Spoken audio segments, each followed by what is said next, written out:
your front page of the Times newspaper where I'm masking. And then I was like, oh man, because if you follow my address and check my name, it brings you to my mum's house. So I had all these fears and worries about attacks against my family. I shit myself, yeah. But I kept in contact with the journalist because when he wrote his article, I thought he was pretty. Hi, Di. So I kept in contact with him over the years. Di, that one just cut off. It had 1,200 views. It had 60 watching at one stage. When there was terrorist attacks, 1,200 views. I had all the information that they all wanted in Luton because I've been working against the mosque for years. I knew the Muslims, so I kept lots of relationships with them. Then Panodrama tried to set me up. I get covert recordings of John Sweeney, the lead BBC investigative journalist for Panorama. I get covert recordings of him making sexual allegations against me, lying, telling people what to say. I get all these things, yeah? Go and watch the documentary if anyone hasn't watched it. It's the best takedown for the people. I get all this evidence. Panorama then contact me to interview me. They were doing a documentary on me, obviously. When they're doing a documentary on me, I sent a girl undercover into them. And I got her to wear a wire, and I get them all talking, making things up, telling people what to say. So then they contact me for an interview. And I say, right, yeah, you have to do it tomorrow in my location. I'll meet you at 2:00 at this venue. Diane, I thought the Trumpers would like Tommy Robinson. They don't like him? And I set a screen up on the wall, and I sit down to be interviewed by Panorama. And you've done documentaries before, Russell, yeah? You have the cameraman and the editor. You don't have all the producers. But when they come for me, because this was a takedown, they were going to end it. When they come to sit there, there's about 8 of them, and there's the producers sat there. So when they asked me the first question, I said, can I ask you a question, John? Would you ever tell anyone what to say in an interview?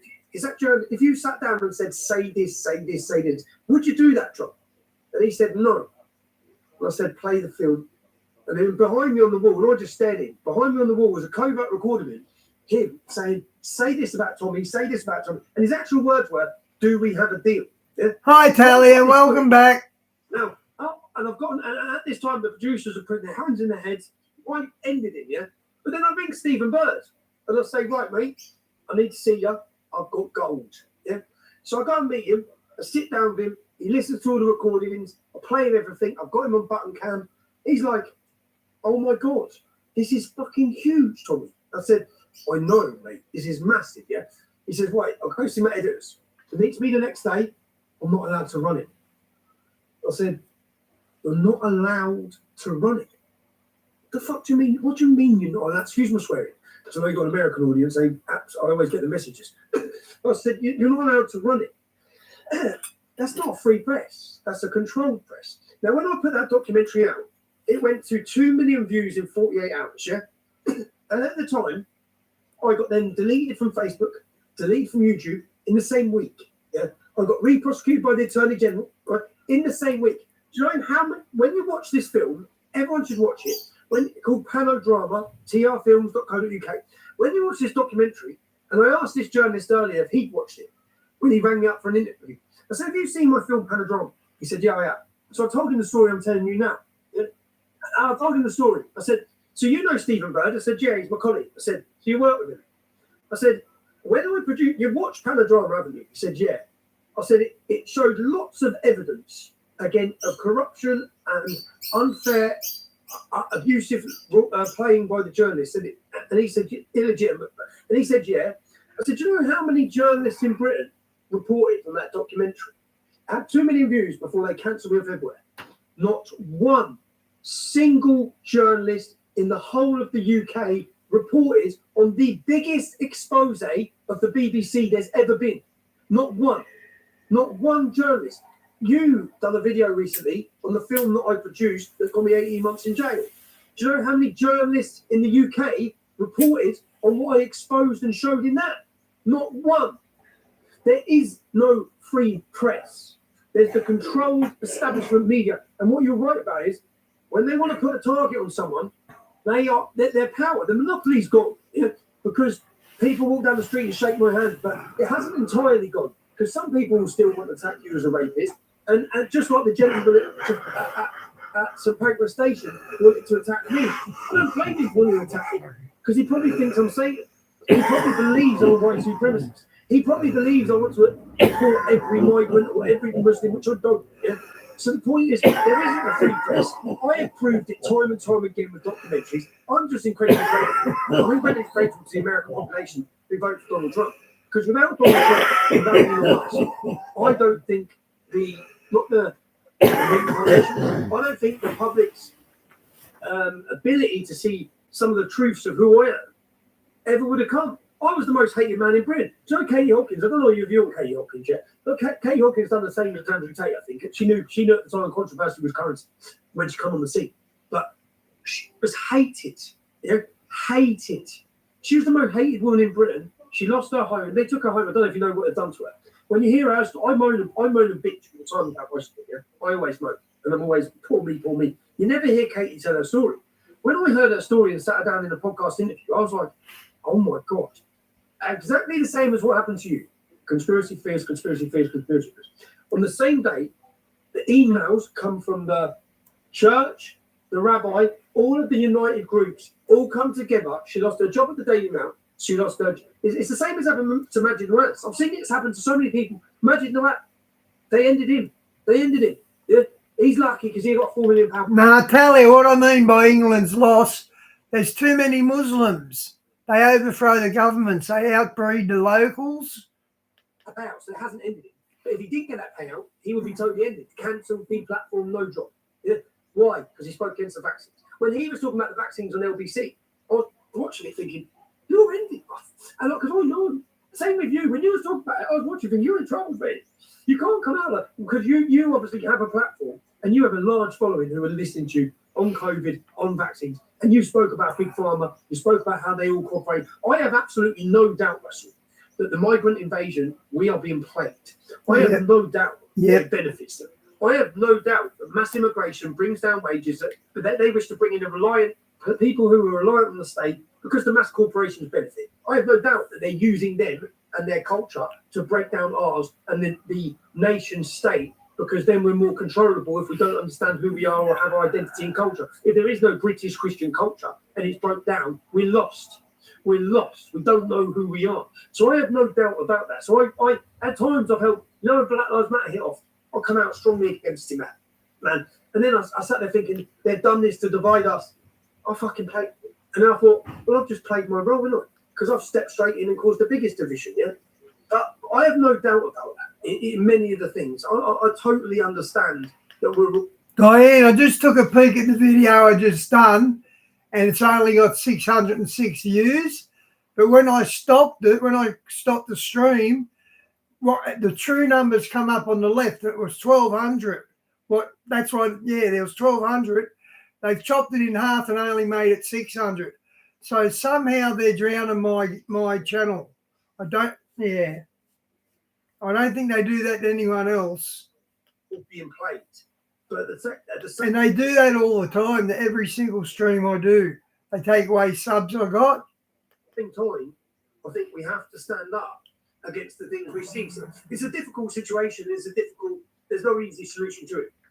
The thing is look, we're reaching people that you wouldn't realise that you're reaching. Quite high profile people. I remember hearing quite early on like that footballers watch my content because they already hate the media because they've all had them scandals and exposés and all that. So you start to hear that people, like, they're losing their reach, they're losing their control.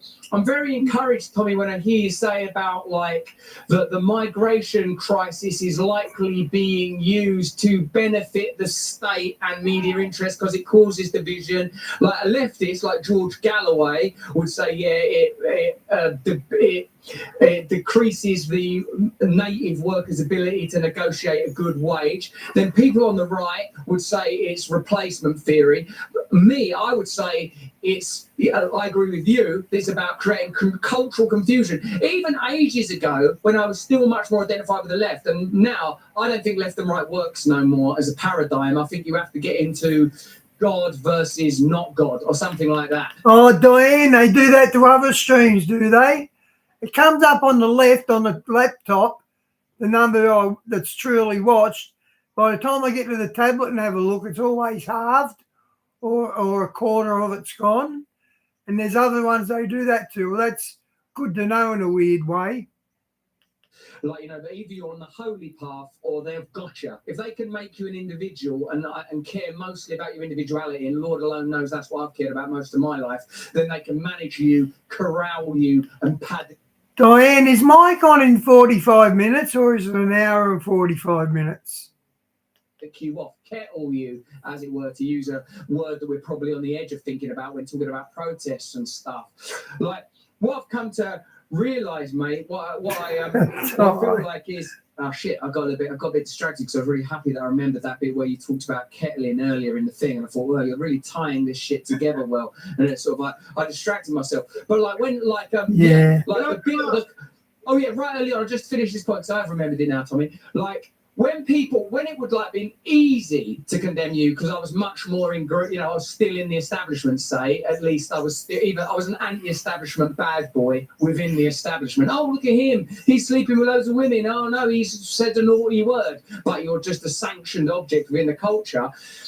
I used to say then, when they were like critical of like people hanging flags up or whatever, I was like, hold on a minute, in the 1940s, you required that class of people to go out and die for that flag, and now because they've got that flag up in their house in Hartlepool or Luton or Basildon or wherever, you want to call them racist. You can't keep changing the meaning of these flags. You can't, and that disorientation I think is very, very important. And in the macro argument, Tommy, I think is this. I wonder what he thinks of the rainbow flag. That they don't need a working class anymore, and they're looking for ways to demonise and annihilate the working class. They don't need one. Once they needed us to work in fields, then they needed us to work in factories, then they needed us to work in call centres, then they needed us to buy shit products made in India. Now they don't need us at all. So now it's like, fuck them. And what I feel like is important is to have the sort of intellectual, rhetorical and dialectic dexterity to be able to go, we're not falling down the Black Lives Matter trap. We're not falling down the trap of Muslims versus whites, blacks, Sikhs. This is like, you know, if Britain has a Muslim population, it's got a Muslim population, they're going to be, like, obviously they need to be able to practice their faith however they want to. If there's people that are LGBTQ+, they should be able to practice their faith. Same as Christians, same as conservatives. There's no requirement for centralised authority in the way there was, let alone authority outside of the country that's destroying the agricultural industry, that's pumping people full of drugs, all the crazy deals that were done with Moderna and Pfizer, even beyond COVID, Rishi Sunak owning shares in the company that funded Moderna before becoming chancellor, let alone prime minister, then doing all them deals that benefit. You know, I think hit them there. Like I think if you hit them there, like, because at the same time all this flag protest is happening across the UK, which I'm excited by, to tell you the truth. There's also them ones where they can't say the word Palestine, people should be able, if people want to protest for the rights of Palestinians, they should be able to do that as well. If free speech is free speech. It's particularly the free speech that we disagree with. They want people, like, you know, one of the things I've read about you, and I wanted to ask you about, you know, before we wrap up, not that I'm in a rush, like, it was like, you know, like here, controlled opposition, like that. I have people say about me, you probably have people say about you. When they say about you, they say come on, Israel and stuff. What is that about? Good girl, stop coughing. Yeah, totally. So I'll tell you something. So I went to Israel. Well, growing up in England, you know, the Loon Islamic Centre used to be the Jewish temple called synagogue. Used to be the synagogue, yeah. So the Loon Islamic Centre, which is the most radical mosque, used to be the terrorist mosque. They used to be the synagogue. I grew up Muslims. I remember. I'll tell you a story. Near Luton, there's a place in Lily which is a Jewish covenant. You know, like all the Orthodox Jews out in the woods, and they've got a big. Yeah, he knew to hit a meth. Meth's an upper, heroin's a downer. Heroin makes you crash out, meth makes you run around like an Energizer bunny. Covenant, and they all live out in the woods. But as kids, we used to go fight stuff out, smash, not fight. My mate, as kids, my mate had a flare gun, and my Muslim mate Sully was like, my mum would be so proud of me. And so I had lots of moments where I went, what the fuck? My mum would kill me. Yeah, we were down there throwing stones trying to get chases. Yeah, but I said, why would your mum be proud of me? It was because they're Jews. Because they're Jews. I didn't know what Jews were. We didn't have any Jews at our school. There's no Jews in Luton. Yeah? So I didn't know what Jews were. But I continually heard hatred from the Muslims who I grew up with at school. Everything. Come here. And then I saw a Jewish member. There was a Jewish families that had come in. They'd been to Luton Town Hall. and there was a remembrance for the Holocaust. And all the Mujahideen, which was Al Mujahideen, the extremist organisation, all turned up. And I can still see a family had to lock themselves inside, and the little girls were crying. So I'd seen so many things. And then I saw a march for Palestine coming out of Luton. And these are all the things I'm seeing before I started the English offensive. And there's a march for Palestine, and there's thousands of Muslims coming out, and they're chanting, Qayuba, Qayuba, Qayuba. And I'm thinking, what are they chanting? So I asked my mate, what are they talking about there? And they said, well, Qayuba was a Jewish tribe, yeah, in the time of Muhammad. And Muhammad, they surrendered. Muhammad beheaded 600 of them, so he killed them all. And the leader of the tribe was called Kanana. And this is and when I started studying Islam, and I picked up the biography of Muhammad by Ibn Ishaq. It's the most renowned biography in the world of the Prophet Muhammad. I picked it up, and when I read it, a Jewish tribe surrender, and then they pulled their pants down. Anyone who started puberty, they killed, yeah, they behead. But then he took the leader, Kanana, he tortured him, he burns his chest. This is in the Islamic scripture. He sets fire to him and takes his gold, yeah. It's a pirate. The man's a pirate, yeah. He was a warlord and a pirate. But he takes his gold.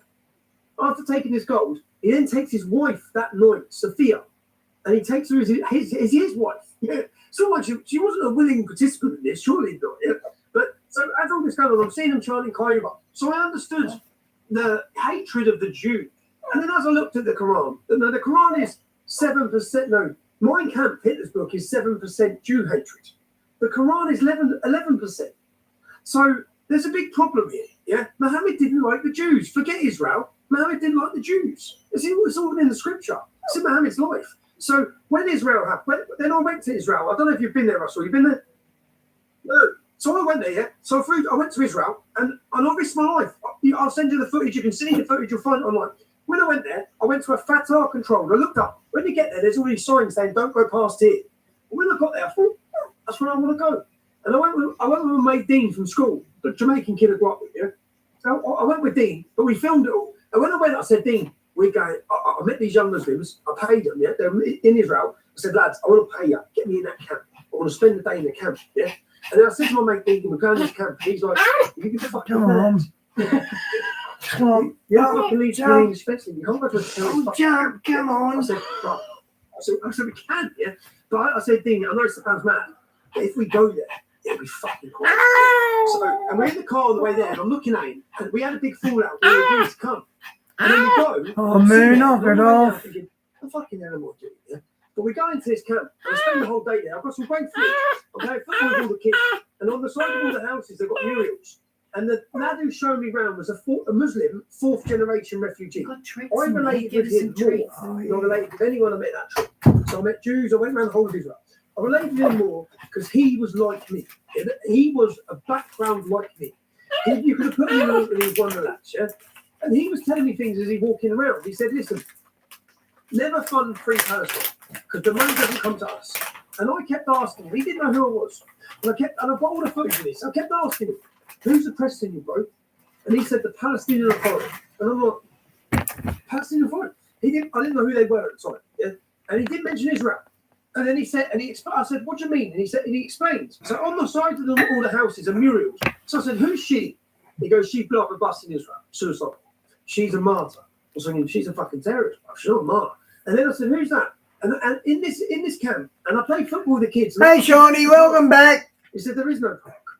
And then he told me that Palestine's had 3 times more money than Germany had after the World War. But they haven't got park, but they haven't got houses. And he explained why. He said, I am a 4th-generation refugee. My children will be 5th generation, and theirs will be 6th generation. Because it benefits Hamas. It benefits the Palestinian Authority. It benefits Fatah. It benefits them to keep us like this. Because when people come, and I left that camp, Russell, I'm an advocate for Israel, and I speak out against Palestine and Hamas. I left wanting to give the kids money. And I said to my mate, what he told me was that the Palestinian Authority pay, say the equivalent of £4,000 a month, for the rest of the person's life. If someone leaves that camp and kills an Israeli. So I said, if you leave the camp and kill a Jew, and he corrected me. He said, no, not a Jew, an Israeli, a Bedouin, a Muslim, because there's 2 million Muslims in Israel, any of them. If you kill an Israeli, for the rest of your life, you are paid by the Palestinian Authority a sum for the rest of your life. So then I said to my mate Dean, because I always viewed it as Islamic jihad. Wow. And I thought, this ain't even jihad, bro. These are mercenaries. So, I've got 3 kids. Dean has children. I said, there's no future here. Now, for the only escape for a man to get his family out here is to go and kill a Jew or an Israeli. Yeah. So, and then I looked up the Palestinian Authority. We fund the Palestinian Authority, British taxpayers' money. So I've done all this. I went there with him. And then when I went there, I got back to Israel and I put a camera on him. And I sat down in the safe zone then. I said, can I tell you who I am? And he's like, what? I said, have you heard of the English Defence League? He's like, yes. I said, my name's Tom Robertson. I'm the leader of the English Defence League. And he was upset. But he said, why? Yeah. But by this point, we formed a relationship. Imagine that, having that on your resume, leader of the England United League. That's pretty cool. We got on really well. But he said, Defence League, I meant. I said, because I had to hear from you. I had to see from you as a refugee. I had to see the problems, yeah? And there are problems. Of course there's bloody problems. And it's a war, yeah? Of course there's problems. And then I went to Israel, and I spent time in the disputed territories. I went to the settlements. I went to the Gaza Strip. When I was on the Gaza, I was on the Golan Heights, and I bought a Mossad T-shirt from a souvenir shop on the Golan Heights. Yeah? And I took a picture of it. And that's from that picture. When I went to New York, when I leave the end of New York, yeah, when I went to New York, I wore a T-shirt saying New York Police Department. I'm not in the fucking New York Police Department. I wore a Hamas T-shirt. I wore a Mossad T-shirt, and from that picture, everyone says I'm Mossad. And obviously, I speak about Israel, and I speak out against Hamas because I understand that Israel is surrounded by this idea, yeah, this fascist. So I've been there. So remember, people counter me on Israel or Palestine. I just say, have you been there? Yeah, because everything I thought I knew, it was different. In the sense, there's 2 million Muslims who live in the state of Israel, happily. And as I was going through, there's camel racing. Must be 1,000 young Arabs, Muslims. Yeah, I've got an I Love Israel T-shirt. So I said, stop the car. I've got this little attraction to fucking Trump. Yeah. So I stop the car. And they're like, why? I said, I want to go over there and talk to them. Yeah. Welcome back, Russ. There's 1,000 young Muslims. There's someone standing with a Kalashnikov. Yeah. I'm wearing a I Love Israel T-shirt. No one bats a bloody oil. I was there when Trump got elected the first time. That's when I was there. No one batted an oil. And as we're there, there's 1,000 young Muslim men. And there's Jews sitting down with skull caps on, having picnics. No one's batting an eyelid. And I sat there and thought, if that was in East London, or if that was in a Luton, I don't think they can sit there and have that picnic without getting a bit of abuse. So this actually works better here than it does back there. Yeah, it works better here. And then I spoke to the Muslims, every Muslim I met, because I'm obviously inquisitive. So I met a Muslim on the Golden Heights. I said, bro, what's it like for you here? Yeah, and I'm expecting to say, fucking hates Israel. He said, I have everything I wanted. And the bombs are going off. It's at the time of the war in Syria. I'm going to war. And he says to me, and he's in Israel, he said, I pray 5 times a day. He said, where do you think I want to be? And he pointed over there where the bombs are going off. Do you think I want to be over there? Yeah, Vast, since Trump's been in, YouTube's gone a little bit softer. That's why I took the risk. But the last video I just done, Vast, it had 1,200 views when I hung up on the laptop, but when I switched to the tablet, it's only got 600 views. So they're still shedding the views off me. But yeah, they're loosening up with the rains. I agree, mate. He said, I'm happy in Israel. And I'm like, what the hell, man? So, and that doesn't mean there's not problems, because of course there are. But I went and asked questions. So when I speak about Israel, I obviously have a strong opinion based on Hamas. I don't know if you know this yet. I'm dying. The final Hamas's arc or their manifesto says the final day of judgment does not come until all the Jews are dead. It doesn't say the Zionists. It says the Jews. Now I call myself a Zionist because what I believe Zionism means is a homeland for the Jews. Now, if there's 55 Islamic nations, why can't the Jews have one? Well, historically, it is their land, and it has to be their land because they were there before the Muslims. Yeah, and they were driven out. So historically, nothing's perfect. The Balfour Declaration, nothing's perfect. But if there's 55 Islamic countries, why can't the Jews? That's my opinion. Why can't the Jews have one? When they were driven out of every country in Europe, when they were persecuted, when they were taught, so I have this opinion, and I think, well, Saudi Arabia don't take any in. Hey, Phil, welcome back. As big as tribes. Any country that took the Palestinians in, like Jordan, turned to civil unrest because they tried to overthrow the country themselves. They caused fucking mayhem in Lebanon. So I look at this and think there's no perfect answer. There's no perfect answer. But there's a war. And if we look at England and Scotland, if Scotland elected a government by a majority, which is what happened with Hamas, they were elected by the Palestinians. The majority voted for Hamas. The second majority voted for Fatah. So it was two terrorist groups, yeah? And Hamas's final day of judgment doesn't come till the Jews are dead. So if Scotland elected a government that said the final day of judgment does not come till every English person's dead, yeah? If that's what they've done, and then that government used all the funding to fire rockets every day at us in England, in our playgrounds, in our schools, and then that government's army, because it's an army they've got, Hamas and an army, hid in schools, in playgrounds, what would we, the British public, be saying, or the English public, if they crossed the border and raped 1,400 and brought loads of them back and kidnapped all our kids, women? What would we be saying? We'd be saying, get rid of them, bleach them. Look what our government done to Iraq and Afghanistan for nothing. Look what they done for nothing. Yeah. So if that was happening, so I could. Yeah, Phil, when I hung up, there was 1,200 views. They changed it to 600 now, but it was 1,200 views, which was good. I have a strong opinion. People like Tommy Robinson's truth by the sounds of it.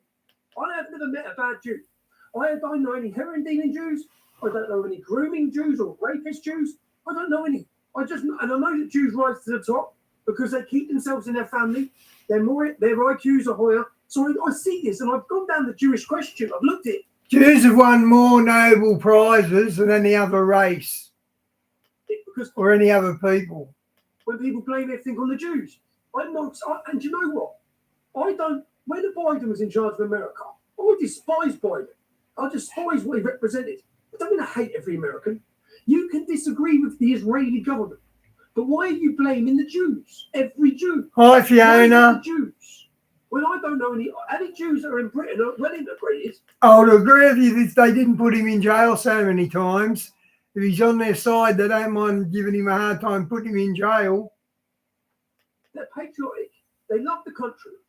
So I have this stance, and I'm not about to. And do you know what the easy option is to do, Russell? The easy option is to hate the Jews. Or the certainly easy option is to not defend the Jews. The easiest thing is to not speak up about this issue, because all you get is shit. I haven't had funding. If any Jews are watching this now from Mossad, I'll take your money, lads. Yeah, but I haven't had their money. So, and do you know so this rumor that I'm funded by Israel, I worked for Israel Levant. My first job as a journalist, 2015.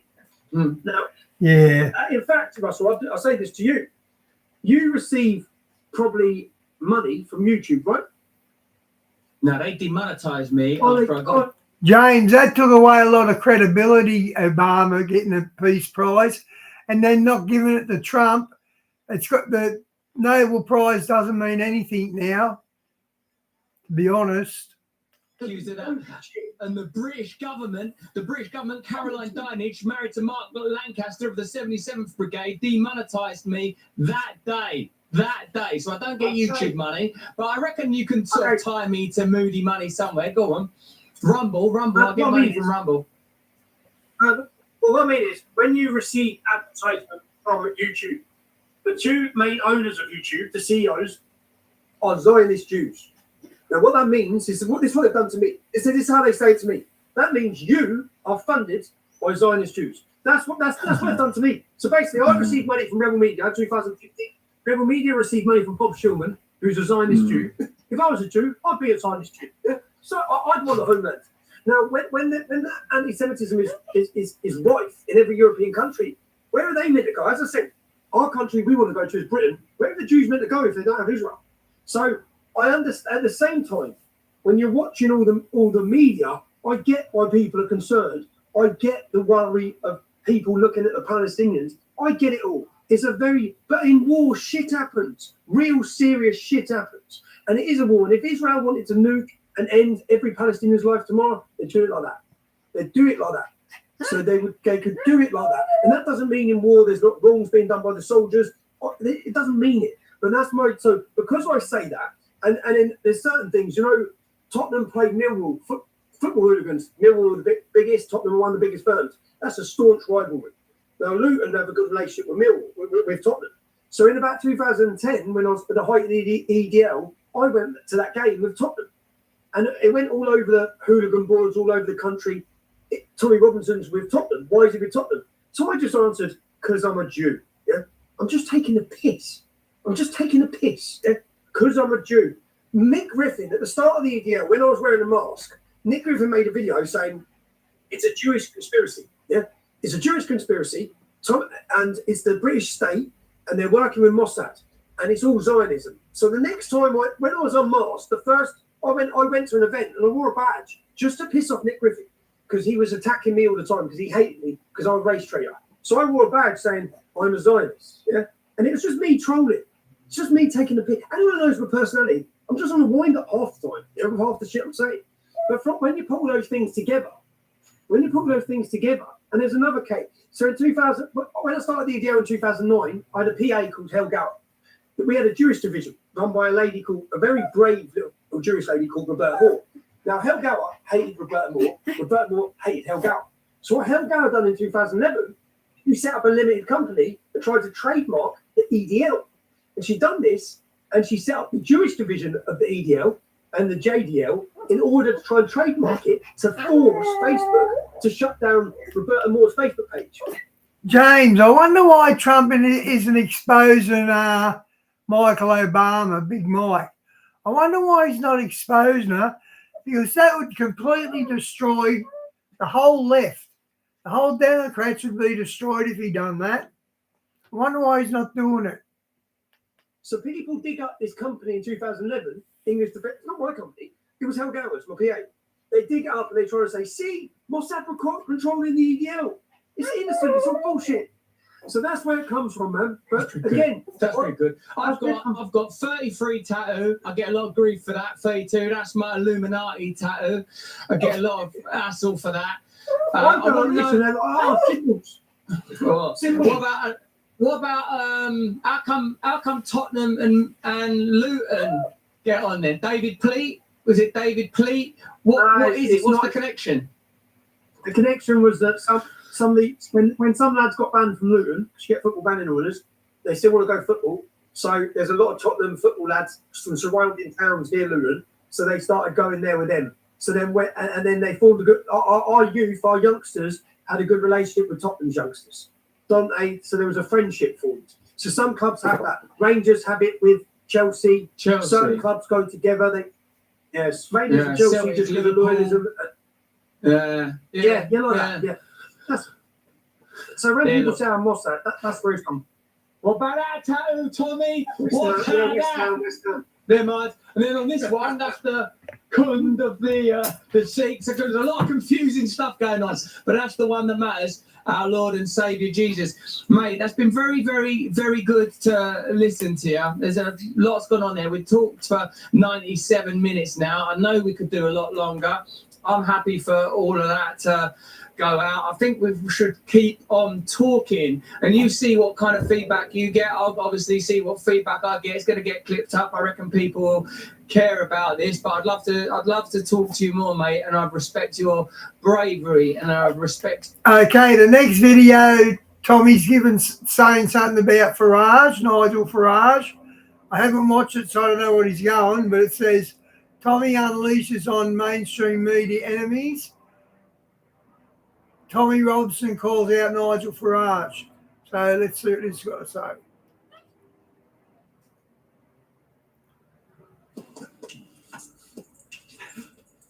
Every hotel needs a vibe. Music gets your business moving. Soundtrack, music streaming for business. I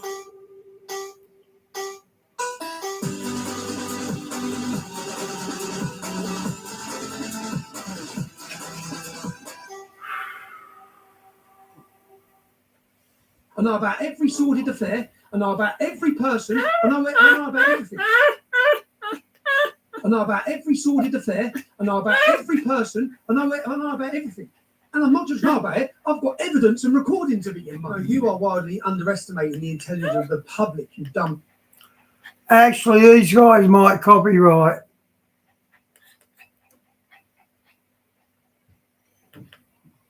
Bitch.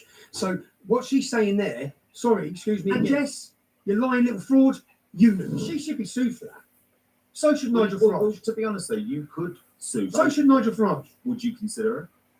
Look, Tommy, over the past 6 months, for a lot of that period, you have been unable to respond to your critics. You were locked up. And so what I wanted to do today is give you the opportunity to see what some of your most strident critics, both on the right and the left, said about you during that time when you were an HMP Woodhill, when you could not hit back, so that you were able to respond specifically to some of these claims that were made over that period. And so I first want you to look at what Piers Morgan said about you. Can you believe that more than half of you are watching this video but not subscribed? So please do me a huge favor, click the subscribe button now, turn on the notification bell so you'll be alerted to all of our brand new Outspoken videos. Not a nice guy. This is a pretty repellent human being. Yeah. People in America do look at Tommy Robinson. They're very different. Tell you, that's because he's turned against the Illuminati. That's why he's doing that. He's actually mocking them. Way to how we do here. The reason Nigel Farage has disowned him was nothing to do with him. Is we see through him. Tommy Robinson is a convicted football hooligan. He's monetized his hatred of Islam. It has warped, in my view, all his so-called journalism, activism, whatever he wants to call it, because it's always... Okay, Piers Morgan now gets put in a dickhead category with me. Wow. Wow. skewed against Muslims. It's never fair and balanced in any way. Free Tommy Robinson, who is, to most people in my country, an extremely insidious individual who should absolutely not be freed right now. There's a completely weird 2 months old, guys. Who Tommy Robinson is and what he represents in America, because he's managed to position himself very cleverly as this kind of freedom fighter who's only in prison because he blew the whistle and all this stuff. So they've silenced him by putting him in prison. None of that is true. Do you know what, James, with Nigeria, that would be a holy war, wouldn't it? Wow, good pickup. I don't know if you were aware of all of that. No, I wasn't. What did he say? I've monetized my opposition to Islam. You can buy my Quran at trbooks.co.uk. So you're not denying that one, Tommy. Oh, mate. No, watching that, it's like when he says, I'm a hated, come for a walk down the street with me, Piers, see who's hated. In fact, if I ever go on his show, I'm going to challenge him to that. Tell you what, Piers, me and you go for a walk. We'll go for a walk through a few major cities. We'll see what reception you get and what reception I get. We'll see who's hated and who's loved. So it's like to the establishment, to the people within the M25 in the champagne bars that Piers Morgan goes to, maybe that is the mood I'm feeling. But to the betrayed, forgotten, neglected British population, I'm one of them. Yeah. Amen, Tommy. When they see the attack on me, they know it's an attack on them. When they see the censorship of me, they know it's to censor them. When they put me in prison, they know it's to send a message to them. So unfortunately, do you know what? Because Tim Pool really put him in his place after that. Yes. But it was interesting, though. I don't know if you were aware that it was actually a real campaign, and it was a campaign designed to change American opinion. Well, no, that's what Nigel was doing. No, so I was worried. So 1st of January comes, ring home, and this was the moment that prison was worth it. I remember sat my kids down beforehand, saying, I release this film. I have to. And if it can get seen by 10 million people, kids, it changes Bailey's life because everyone's going to watch it. And my kids love Bailey. Bailey lived with us for 4 years, 4 years, He was with us on Christmas dinner. The kids, he become like a brother to my kids. So I said, it's going to change Bailey's life. It's going to give him a fresh start in his life. Not just that, it's going to be an opportunity for so many people to understand the corruption and the weaponisation and they're being lied to. And I had this goal of 10 million views. And then it was the first week in January, and I've run home my son, and he's like, Dad! I'm like, what? He said, Elon Musk shared the film, man. I'm like, and I swear to God, I'm like, yes! I'm in the cell, and I'm jumping around the cell. I'm like, fucking yes!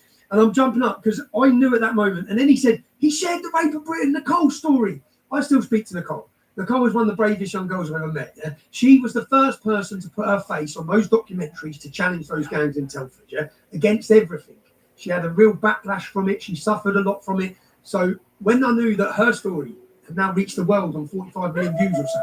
I was like, yes! And I'm going through all this with my son, and I swear, in that 7 days, I bet I felt freer. I was on solitary confinement. I bet I felt freer than Keir Starmer. Yes, and it was a game-changing week because I was in New Zealand, right? So I'd just gone back to New Zealand to be with my family for Christmas and New Year. So just after I'd seen you, actually.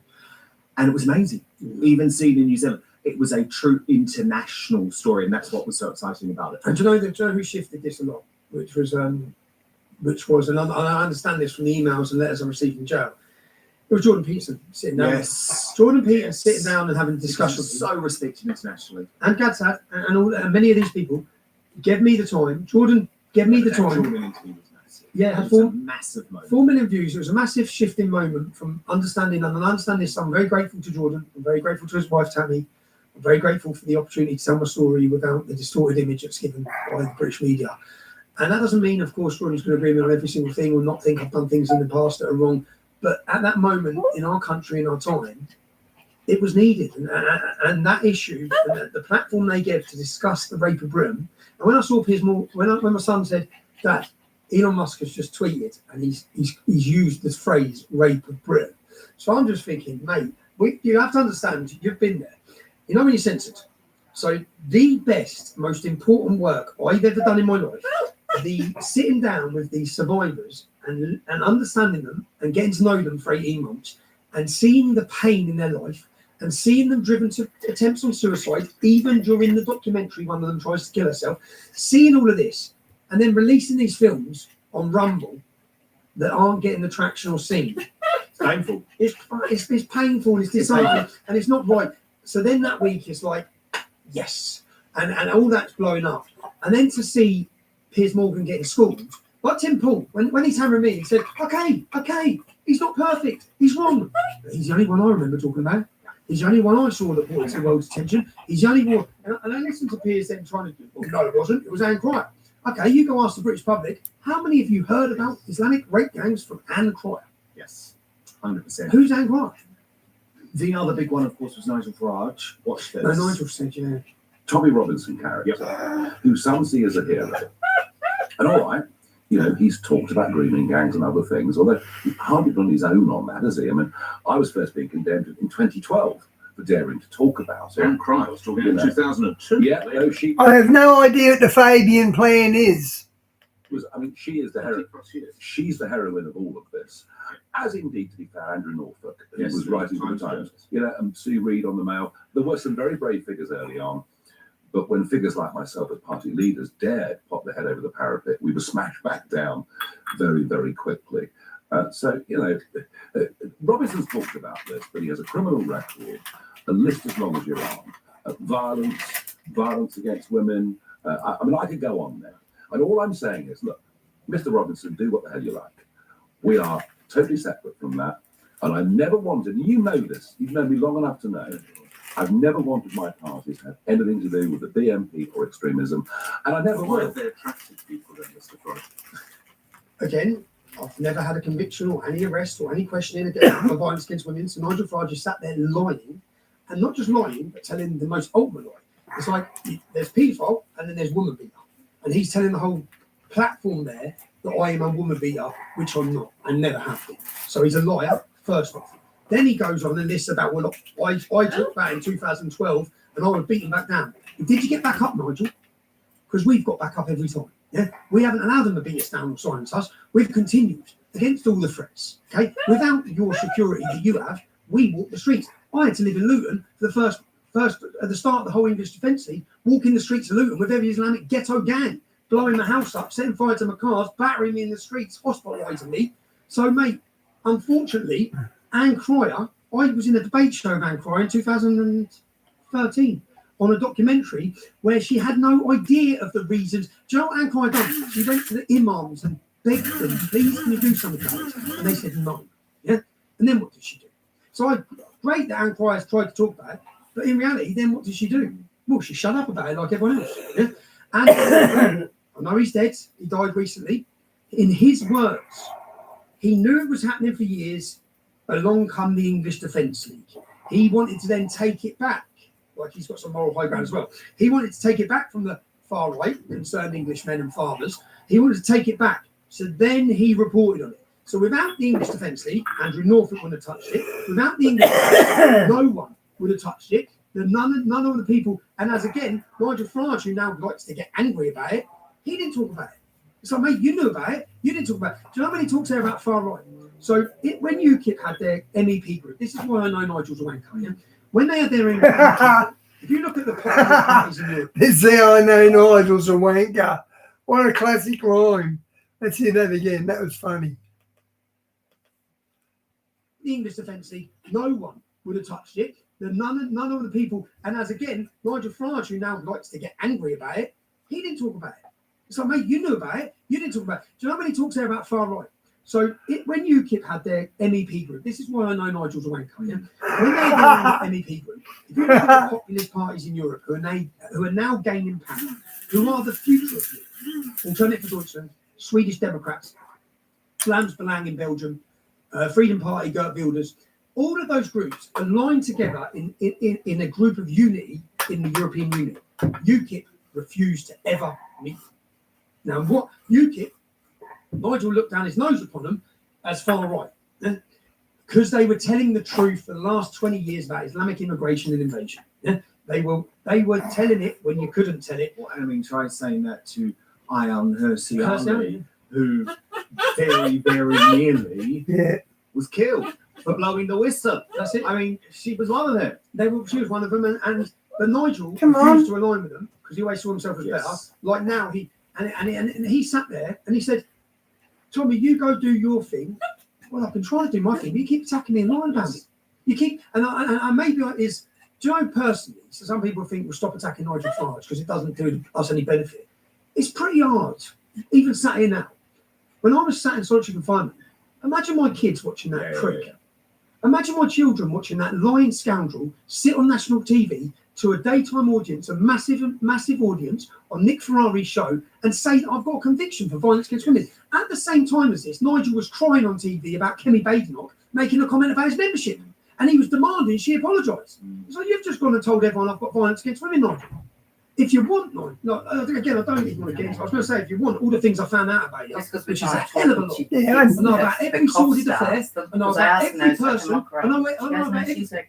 and I'm not just Maybe know about she's it, I've outside got with evidence and confidence, recordings of it. You know. But Concentrate. it's just like, again, I think, I don't even want to go there. I just think, Nigel, apologise, not to me, apologise to my family and my ex-wife, because she had to make some grovelling statement, because I read it when I got out of jail. She had to put some big statement out about how I've never laid a finger on her, because that's what he's told people.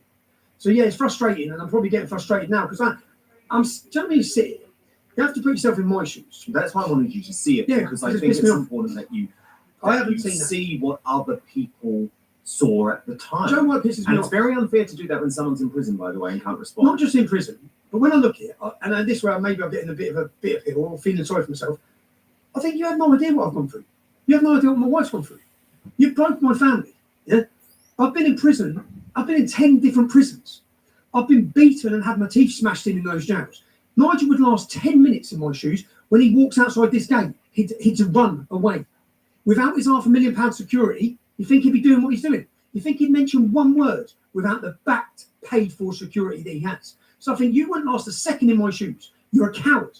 You've never shifted the open window. You jump in after it's moved, and then you start talking about the issue once it's acceptable to talk about. And the only reason it's acceptable to talk about, and this isn't just about me, right? It's because of Sammy Woodhouse. It's because of the whistleblowers. Do you know how many whistleblowers we don't even know their names of who were gagged and lost their jobs? Do you know how many people lost their careers and were cancelled for trying to talk about this? Do you know how many school teachers lost their jobs for joining the English Defence League? That was the breaking point of a lot of us. And you still sit there and slam those people.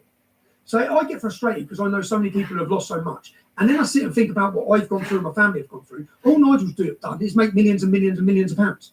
And he sits there and says, I've monetised it. I was bankrupt, just for the record, in 2022. Yeah, I was bankrupt, which means every single financial payment I've ever had or done was investigated. Every bank account I would put on oath in court where they investigate every penny and every finance. There was no big money from Israel anyway. Yeah, no big money from Israel, but there was no money. Yeah, so there was no money. So I was bankrupt in 2022. I currently, whilst Nigel's sitting making millions, I have £300,000 worth of debts given to me when I walked out of jail. by the state.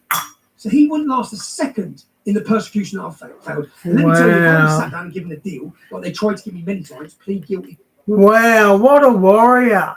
This guy's brilliant. Wow. Go home, say sorry, go home. I wouldn't take the deal, Nigel. Yeah? So you wouldn't last a second in my shoes to sit there and spout about me. And if you wanted to take a chance to spout about me, but to spout about me when I'm sat on solitary confinement after playing a documentary. And you know what? It wasn't the first time. If you go back, you know when I was in prison in 2018, outside Leeds Crown Court, I was put in jail. When I come out of jail, I watched a video of Nigel Farage doing an interview saying I should have been in jail. Well, he's a criminal and he's committed contempt of court. Now, it took 11 weeks for that court case to realise, and this is the judge's findings, that the entire process was flawed and unlawful. So Nigel was wrong, but he jumped on the establishment line there. It's like each time, when Elon Musk shared free Tommy Robinson, and there was a massive momentum to free Tommy Robinson, outrolled Nigel Farage. Yes. Basically, outrolled Nigel Farage. Not outrolled Hope Not Hate, not outrolled Keir Starmer, outrolled Nigel Farage. Nigel Farage then sits there across every TV show like that, trying to change the public because they think the public are listening to him or the patriotic public are listening to him. So he then comes out to condemn me and attack me. He then comes out and say, well, like Elon Musk, some thick idiot. Yeah. I'll explain to Elon Musk, me, Nigel, when I get to America, I'll basically explain The to Elon Musk. richest man in the world, the best entrepreneur, the biggest that brain we've in the planet, seen the most during intelligent. our time alive. And Nigel is going to But explain he to wouldn't me take it. when he gets there. Musk wouldn't take it. I shit myself thinking he would. I thought, Nigel's going to go to America now. He's going to slag me off, demonise me. Which he did. Yeah, but it didn't But wash Musk didn't take it. Musk didn't take it. From what I understand, he pretty much got run out of all the meetings. Everyone just said, see you later, shit suit. Well, Katie Hopkins, who was over there, told me that a lot of people judged Farage for his position. Americans are much, much more awake to this, especially within the Republic. They care about freedom. Yeah. Nigel don't. That's what come from that is It's a bottom line issue for them. Nigel don't give a shit about free speech. It's very apparent. J.D. Vance, the Republican Party, and Donald Trump, it's their first thing they're going to fall on. Yeah. They're going to die for it. They're not budging. Totally. The next clip is so one of these was when you were in jail. Camilla Tominay, presenter on GB News. The other is Patrick Christis from a while ago, but this went viral when you were in jail, and he did apologize for it. Watch this. But first, let's be honest, you're watching this because you know the mainstream media can't be trusted anymore. The so-called fact checkers are just part of the same corrupt club. And who can forget the scandals they helped cover up or spin? Brexit lies, the COVID chaos, the relentless smears against Donald Trump. Well, I've had enough of being misled. That's why I've turned to Ground News, today's sponsor. It's the one place I go to slice through the spin, cut out the noise, and finally see the truth for myself. Go to ground.news/outspoken to check it out for yourself. My favorite feature is the blind spot feed. It shows you which stories are blowing up on one side of politics, but barely mentioned on the other, the clearest way to see media bias in action. So let me show you a story the left is ignoring. The terrorist mastermind of the 7/7 attacks could soon be back on London streets despite police fears. You'd think this would be a huge story everywhere, right? But left-leaning outlets have barely touched it. And what about on the right? Well, the UK Chancellor says the government is back in Scotland with billions in investment. It's a massive funding pledge, yet it's barely been covered by right-leaning media. With every story, Ground News shows you the entire spectrum of who's reporting from left, right, and centre, along with how reliable each source is and who owns each outlet. It's everything the corporate press doesn't want you to see. So I know you love keeping up with the news, but like me, you don't buy what the legacy media are selling. So this gives you the tools for yourself to see what's really going on without the spin, without the manipulation, and without being told what to think. It's the only way I read the news now, and clearly many of you agree, as Ground News has over 10,000 five-star reviews. So go to ground.news/outspoken and stop letting the mainstream media decide the truth for you. If you subscribe through my link, you'll get 40% off the Vantage plan. That's the one I personally use for unlimited access. Supporting Ground News also supports Outspoken, so thank you for helping me keep doing what I am doing here too. That's ground.news/outspoken. But now, back to the show.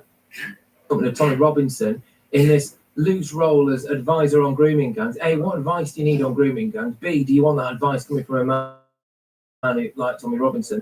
It's not a good look for the party whatsoever. And frankly, it's not a good look for society. And I do really think this just demonstrates actually that there is an undercurrent, not this subtle level of racism that's been levelled at you in the past. I think you could argue that this is now much more overt. Elon Musk doesn't quite seem to understand who Tommy Robinson is and what he represents, which is a misunderstanding that is sometimes seen across the pond. You know, Americans and Canadians thinking that Tommy Robinson is some kind of, you know, misunderstood folklore figure, when in fact he's a convicted criminal and white supremacist who hasn't really done much. In fact, he's currently serving a sentence for contempt of court. White supremacist, Tommy. She is the number one, the flagship presenter now for GB News. That's why she's you a saying. white supremacist. Again, the public know I'm not a white supremacist. The public, You didn't know she'd done that. No, the public followed my story, so the public know I'm not a white supremacist. So again, she's rolled out as establishment to lie, slander, defame me, lie about me, and she goes on about how the public view me. Again, no, they don't. Not anymore. They don't. They don't listen to you, Camilla. Like, what's her name? Camilla Tomlin. Where's she from? She's on GB News. Where is she? What's her career? Daily Telegraph. Another mainstream bullshit. But She made a documentary for the Daily Telegraph on you when you were in prison, trying to back that up. So trying to prove. She spoke to that horrible woman. I don't even know her name, who used to work for you, blonde woman who's a turncoat. Oh, but not just a turncoat. So she fell in love. I never touched her. When I got in jail, she got my prison number because she lost her job. It's really pretty. It's pretty mad. Yeah. It's like she's now got a new boyfriend. Come and have some kids. Total weirdo. Stop being a weirdo. Total weirdo. And that's who she meant to speak to. What about Patrick Christie? What about Patrick Christie? Was racist. Were you surprised by that? Surprised by watching it. At the same time, I don't blame a lot of people for the negative opinion they've had on me because they were spoon-fed it. And he was working for Farage at the time, remember, too. Okay, so I like Patrick Christie. I watch him. Is it his missus? Is that his missus? Yes. I like them both. I think they're both great. So I don't know. Has he said anything since then? Yes, he said he's learned since then. Okay, so yeah. Do you know what? But that went viral when I was in jail. Okay, so yeah, he looks young there. Oh, man. But I don't blame. You don't judge that. No, I don't judge that. And he's young, and most people can grow up and learn a lot. And I might not like me if I wasn't me. Yeah, if I only took what the media have said about me. So I don't bear a grudge on it. Well, you even said that about the dude who you defended yourself against. Yeah, at St. Pancras Station. You actually have said you don't blame him. You blame the mainstream media. I blame Camilla Tomlin. Yeah. I blame these mugs. I blame Nigel Farage. Because at the minute, say that gentleman at the train station has watched the TV, he thinks I beat up women, and he you're thinks I'm a white supremacist. So maybe Patrick Christie used to buy this shit. So they're building an opinion base on me, which is what the media do and the establishment do. They create this bogeyman, and then It's a nice spring day, Evas. It's a nice day. I walk down the street. They don't have to end me because someone else is going to end me. It happened with the Dutch politician when he was stabbed up, and that person who stabbed him up literally thought he was stabbing up Satan, just because the bloke spoke about Islam. Can go. Final one I want to show you. She should be sued for that. What I meant by high schools like jails, the crims there, they talk and gossip and do all that sort of stuff. That's why I say it's like high school. So should Nigel Farage. Well, to be honest, though, you could sue. So should Nigel Farage. Would you consider it? Would you feel that's a waste of energy? It's a waste of my energy, my time. Like what I started to do. But you could, because you can categorically Julie Hartley prove proved white supremacist, and you can categorically prove. I've never got a conviction on violence against women, so I could categorically prove it. I'd probably rather stick a camera in their face. It's more fun. It's more fun seeing that they ain't got an answer to it. Yeah, because you're lying. Camilla, you're lying. Right? Probably the one that you were the least surprised by, though, is this one I'm about to show you, Jess Phillips, while you were in jail. Oh, shit. People like Tommy Robinson go out and talk about these cases. They make it less likely people will be convicted. Yeah. Justice is complicated. Keeping people safe isn't just saying the hardest thing. It is a complex fabric. And when you're not hearing things you think are happening, half of them won't be happening, and believe you me, I've seen behind the curtain. Cock up is much more likely than conspiracy. The idea that we could fake the moon landing, we can't get a drop curve put in. Honestly, I absolutely love any conspiracy theory. I'm like that. Really, these guys? Have you met them?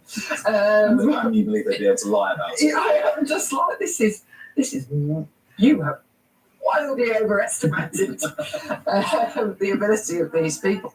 No, you are wildly underestimating the intelligence of the public, you dumb bitch. So what she's saying there, sorry, excuse me again, she's saying that there's no conspiracy.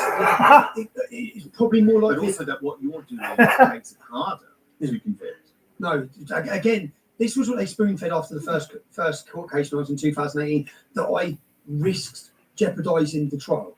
Either I did jeopardise the trial or I didn't. Yeah? Either my reporting influenced the trial or I didn't. And the judges all found it didn't. So that means my reporting was 100% legitimate. Talia, we didn't have a gang problem. Now we do. Like a lot of the islanders are in jail now. And didn't bring about any problems to the trial. So it didn't risk the trial. And they went with that and they tried to attack me with that. Again, rolling out Nigel Farage, trying to say I risked the court case. When I didn't, the judges said after my full video, we watched the entirety of his video, and nothing he said in that video could have prejudiced his trial. So I've done nothing wrong. Yeah, so I haven't missed it. But what she says there, which just angered me and infuriated me, is she's trying to act like it's probably more a cook-up, like these people could do some big conspiracy.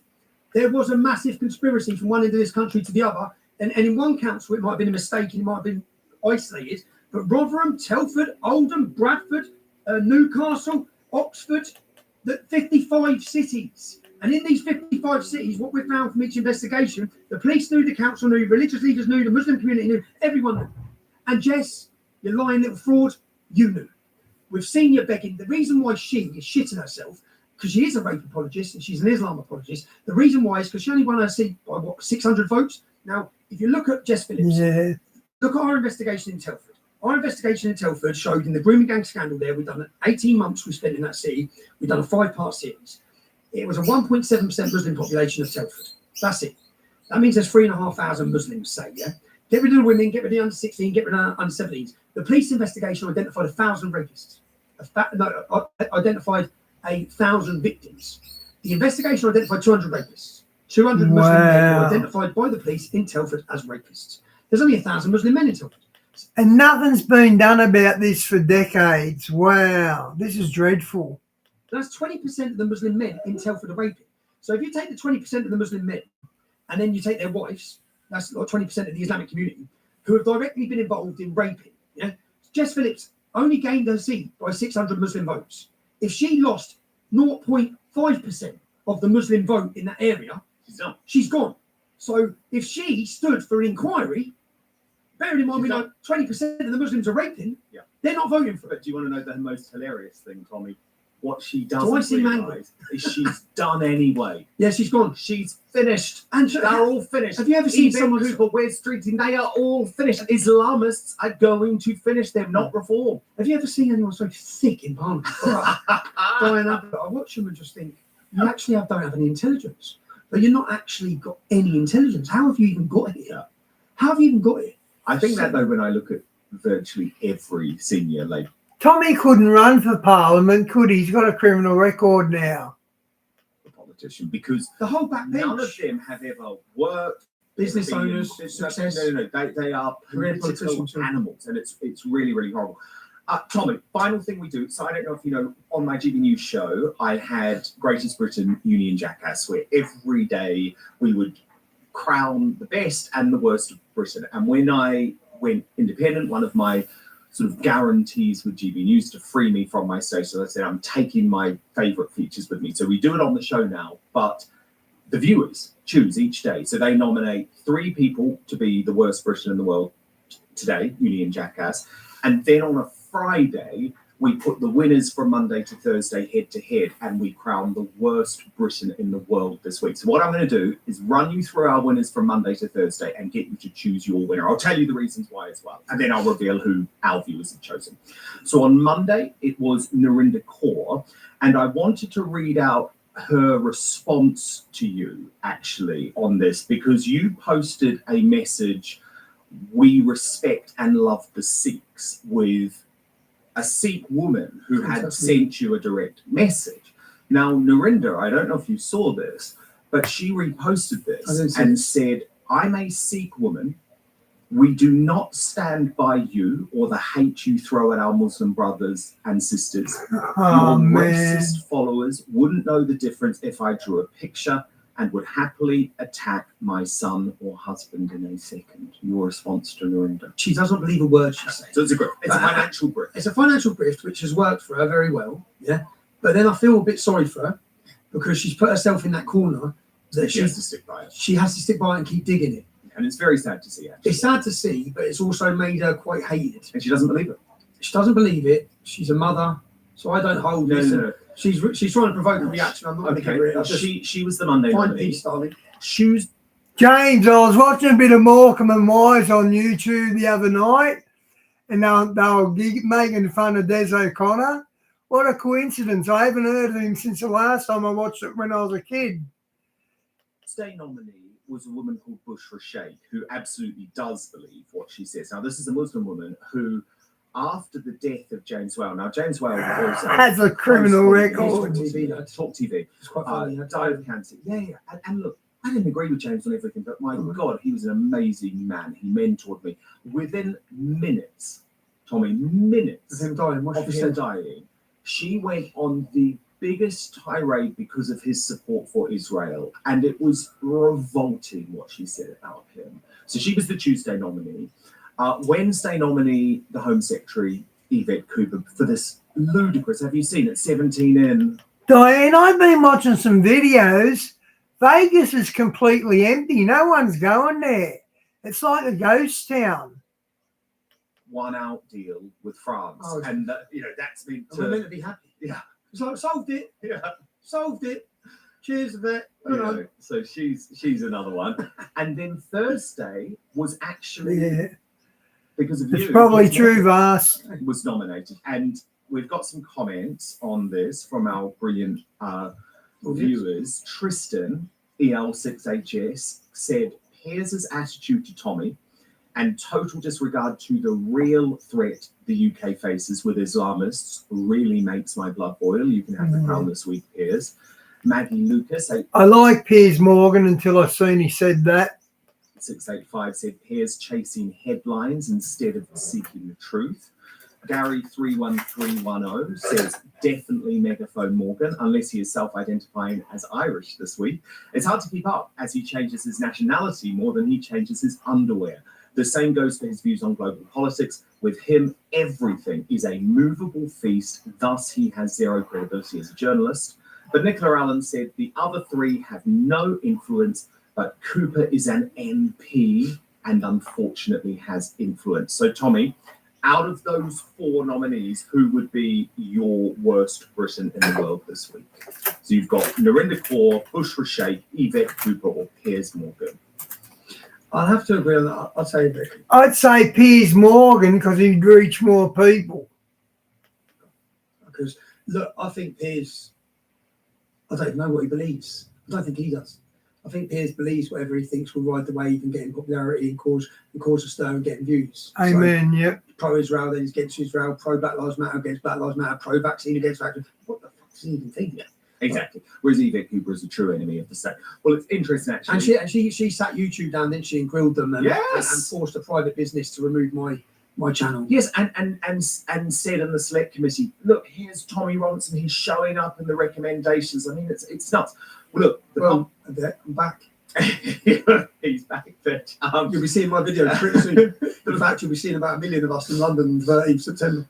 I'm sure she will be as far away But as they'll all be humanly possible. They'll all be She'll watching. in her country You can bet Keir Watching from Starmer her has a country live house. on of what's going on that day. The results are in, and they do actually agree with you, Tommy, the outspoken audience. We had tens of thousands of votes this week. Thank you so much. In fourth position, Piers Morgan with 14% of the vote. In third position, Bushra Sheikh with 16% of the vote. The runner-up with 24% of the vote, Narinder Kaur.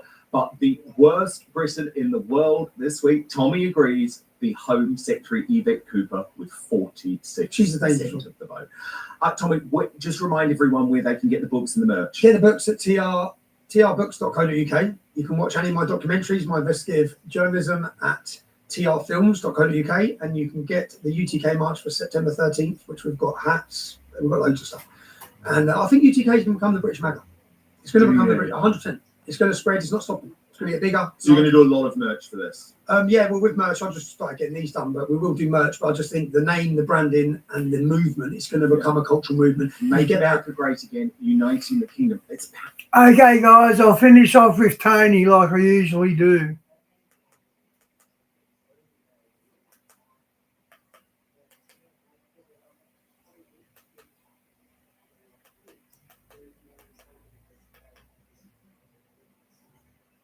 Disney apparently finally. Do we have another prediction that just came true, my friends? This is Tony. Hope you're all doing well. Check out this clip here from Kim Clement.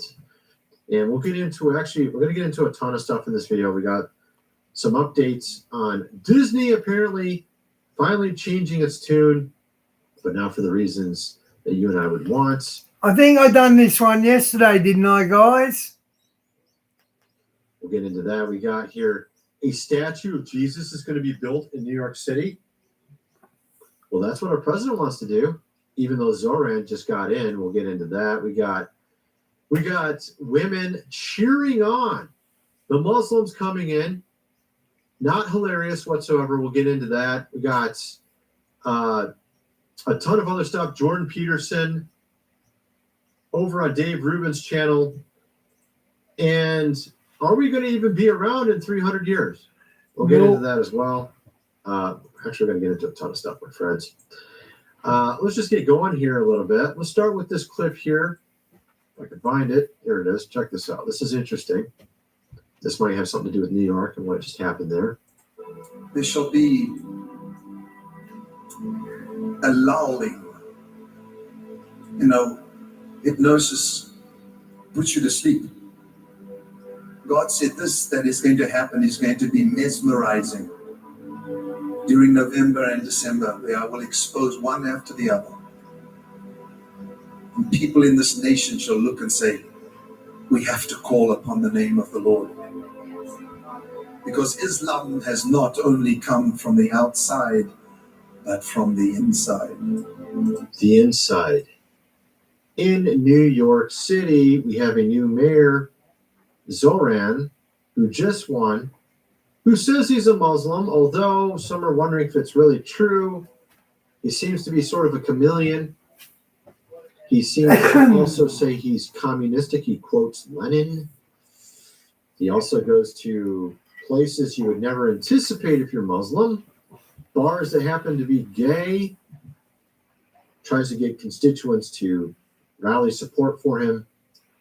We have so many interesting things. We have 50 Cent saying, R.I.P. New York City, founded 1624, died 2025. And Diane, he's rather intelligent, isn't he? Yes, indeed. We're seeing a lot of things going on right now that make you want to pray. He said November, December, something surprising coming internally in America towards Islam. And it is November. Kim Clement called it right once again. Kim Clement also is a man who predicted our current president, saying he would have 2 terms, said that a Kennedy would join him. This man has been dead for almost a decade now. He predicted this back in like 2009, some of these in 2013. The one with the Kennedy was like 2009.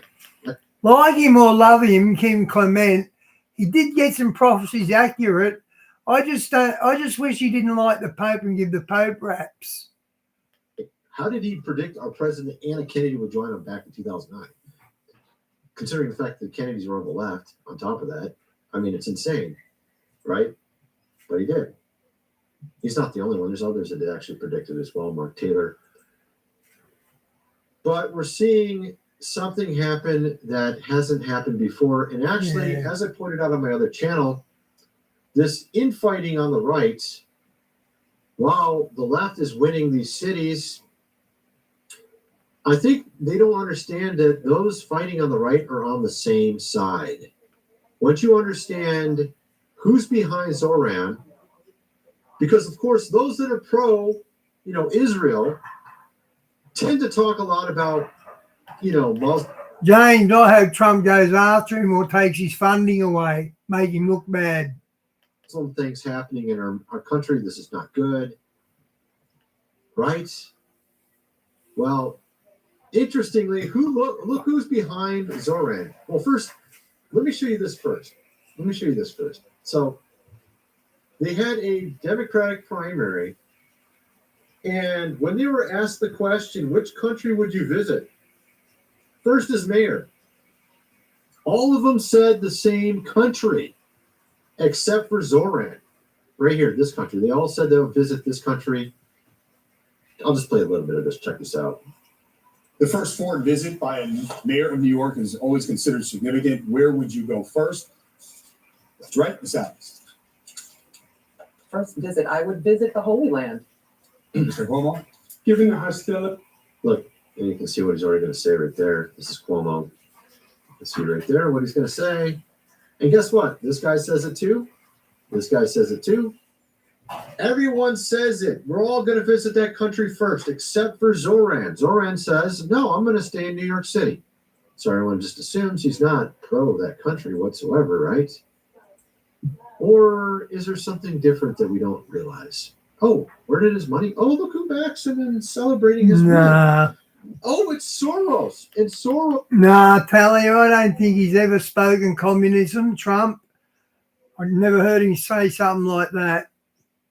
Happens to be an ancestor from that country also. That's so weird. Well, there might be a reason behind this. And once you actually learn it, you realize that actually you guys on the right fighting, you're on the same team and you don't even know it. Just one of you is dealing with a smaller problem, the other one's dealing with one that's on a little bit more enigmatic level. You're all dealing with the same thing in the end. Once you learn that actually the secular or maybe the Luciferian ones at the top, the billionaire ones, they want to bring these people, of course, into your country. We're talking illegals, and make sure that you're not having any family whatsoever. You're into the rainbow. You're not having any kids. You're shrinking as a population while all these other populations come in. This is literally something it's a prophecy of theirs. That a way to destroy, of course, the West. And it comes from billionaires at the top who happen to have the same ancestry. George Soros is behind that New York mayor. From that country. Although they're not exactly followers of the religion so much. They still, for some reason, want to make sure this prophecy happens. It's kind of weird. It's almost like the devil's behind it, which is basically what it is. The devil's behind it. And we're going to get into that more so as we get farther in this video. There's a lot of, if you want to see more detail, I won't really get into a lot here because I did over my other channel. You can go check it out on my other channel. I get into it in a lot of detail over there. But you guys on the right fighting, you don't realize you're on the same team. A house divided against itself cannot stand. This is what Jesus said. We just had Megyn Kelly say the exact same thing. A house divided against itself cannot stand.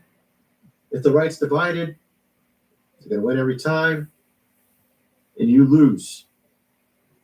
Even if you guys are squabbling over something that's not as big of a deal as you think. Now, I'm going to get into some stuff I didn't get into my other channel, my other video. By the way, this is New York City. This is New York City. They're already doing the prayers there. Okay? They're already doing them. Wow. For the city to be theirs. We're talking. Check that out, guys. That's in New York City. Oh, man. Is it that bad there? Even if you guys are squabbling over something that's not as big of a deal as you think. Now, I'm going to get into some stuff I didn't get into my other channel, my other video. By the way, this is New York City. This is New York City. They're already doing the wow, look at that, okay? guys. They're already doing them. They're already calling for the city to be theirs. We're talking Islam. Wow. But interestingly, our president has a response to it. Where is that at? I got it around here. I got so many windows open. Is reportedly considering putting a statue of Jesus Christ in the New York City harbor. I like that idea. That sounds like a great idea. He also wants to put one on the White House lawn. Our president is talking about building 2 statues of Jesus Christ. Okay, I'll be honest. I'm not sure if that's a good thing or a bad thing. I know Jews on the cross like the Catholic do. I know that's not a good thing. But is this a graven image? Because this image could actually talk and listen if it wanted to. So is this a graven image or not? Now, like I said, Zoran's a chameleon. He's a chameleon. I don't even know if he's a Muslim. He might be just straight up a communist. I don't know what he is. But he's already calling out our president. And actually, maybe our president is doing something right now that a lot of people are not aware about. I thought this was an interesting post from Ariel here. I don't know if that's how you say his name. Are you ready for the fun to begin? I remember a little birdie telling me that by November 15th, 2026, NDAA amendments will mandate blockchain audits nationwide that would nullify 18 blue city outcomes. Heard Mamdani's team yields 1,200 pages of encrypted signal chats exposing a unity pact. In other words, what are we talking about here? We're talking about a scandal for this win. Deep, of course, states. We're talking socialist pivots, consolidation to basic, income as a Trojan for asset forfeiture.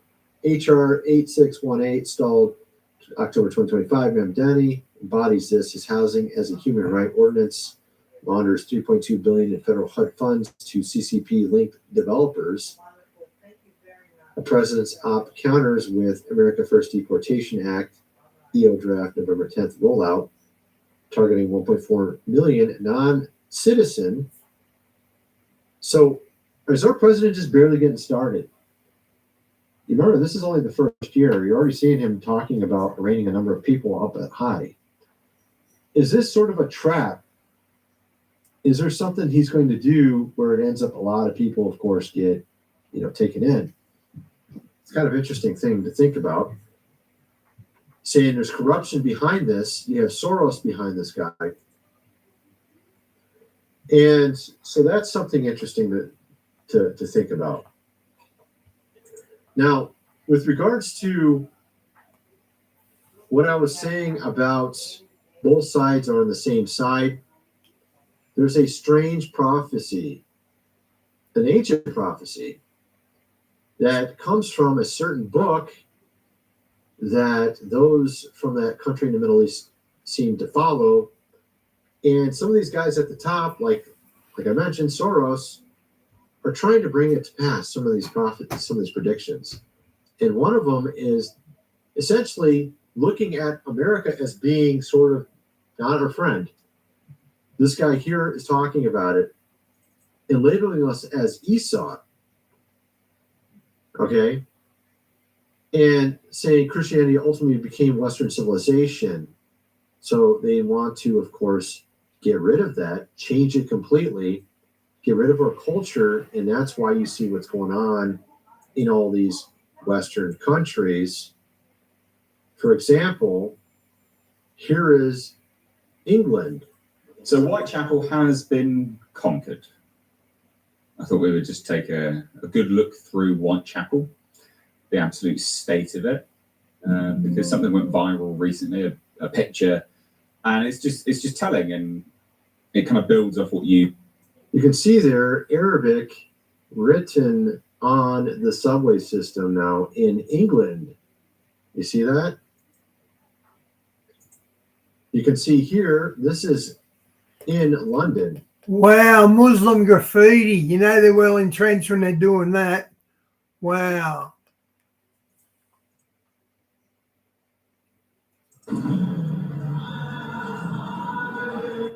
So, of course, if people in the West are not having their own families, they're not having at least 2.2 children per family, then your population is shrinking, but you need to maintain the population to maintain your economy. So you bring in, of course, these people from other countries. Yeah. And that means they're replacing your culture and who you are, which is fulfilling this ancient prophecy, which is what these weird, of course, billionaires are trying to do at the top. See how that works? And they happen to be also from the same ancestry as those on the other side that you're against, that are anti that country. If you're pro that country, you got the same weird billionaires that were of the same ancestry as that country pushing for this with Islam, using it as sort of a tool. You see how that works? So that's what's going on with this. Right. I am sick and tired of the powers that be banning my billboards and adverts.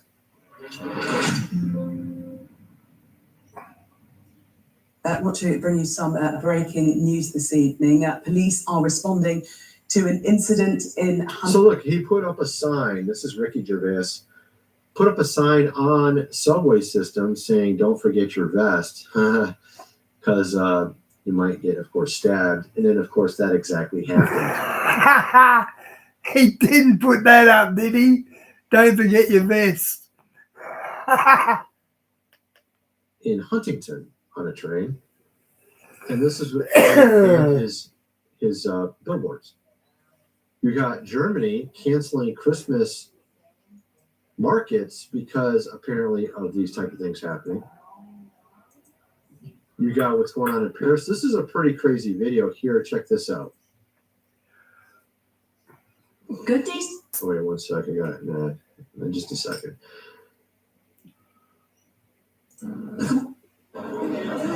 Nigeria, Africa. What the fuck is this? You like Paris, bro? No, bro. Wait a minute. So this guy went to Paris to get away? No. Good night, Phil. God bless, mate. So this guy's from Africa. He goes to Paris thinking it's like these movies he saw, and he finds out that it basically looks like Nigeria. That's what he literally said in the beginning of this.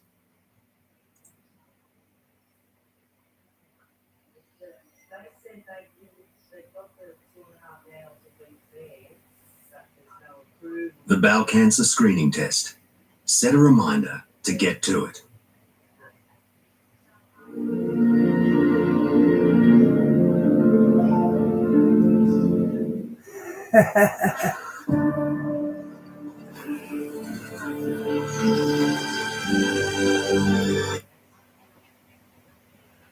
Hello, Moo Moo. Come on, jump up. You got a player. Jump up. Jump up. Nigeria, Africa. What the fuck is this? So you can see there, I've seen numerous videos about Paris like that now. That's actually the second or third one I've seen like that. That's what we're talking about. Yeah. So you guys on the right that are fighting, Paris are gone. They not roped off, but a quarter of the city is Muslim entrenched, and it's dangerous to go through there if you're not a Muslim. So Paris is getting squared off as it is. We're on the same team. And we're losing because we're just infighting over dumb stuff, honestly. We need to be more intelligent about this, not so emotional. And actually, also on top of that, we need to start having kids again. And one of those things that needs to change is the Fed needs to be removed, which it appears like our president's trying to do. I've talked about this. Okay, Scott Bessent. With the Boer War, the British won that. So what the Afrikaners did, they married and bred, and they bred until there was enough people to overvote the British side, and that's what they ended up doing. And then they kept power. But it's the same MO the Muslims are doing. Flood a city, have a lot of kids, and take power when they're old enough. To be saying that's what's going on as well. The treasurer. It seems like he's trying to get rid of the Fed. He's got the nuclear option in place on the Senate. which only requires a 51% vote to get something passed. We need to get the Fed canceled via Congress through both houses. Using the nuclear option would be pretty easy. If we have some sort of crash, that would be the time to put it through to get rid of the Fed ultimately. Well, you already set up the financial framework of these stable coins to replace the Fed. He already did it. That's already done. That happened on the 21st last month. I already covered that. So he's got stuff in place. He's already got gold and silver going up so that we could revalue the new currency off the gold at Fort Knox with the high gold and silver price. Everything's in place. Once we have some sort of economic issue with the dollar, with the economy, he could put through and get rid of the Fed, put it on this new financial system, take the dollar, put it back on the gold standard. You and I will make double, triple the money probably make triple at least the money we're currently making, which will give you plenty of money to build a family. You wouldn't have to both work it outside the home. One could work, the other one could be at home taking care of the kids. You could actually raise a family again. Then, of course, we have to get rid of, obviously, this feminism. That's it. Talia, we dealt with the Muslim illegal immigrants better than anyone else. When they entered our waters, they were put on Navy ships and taken to islands that had detention centres, and they put them there and deported them. They didn't even make it to our shores. They tried it, but they didn't get away with it. Huge issue. And we see now that already in the culture that's collapsing. Dr. Phil talking about Disney, the great awakening. I hate to say I told you so, but Disney, I told you so. Let me play this real quick. I hate to say I told you so, but Disney, I told you so. Told you so. Told you so.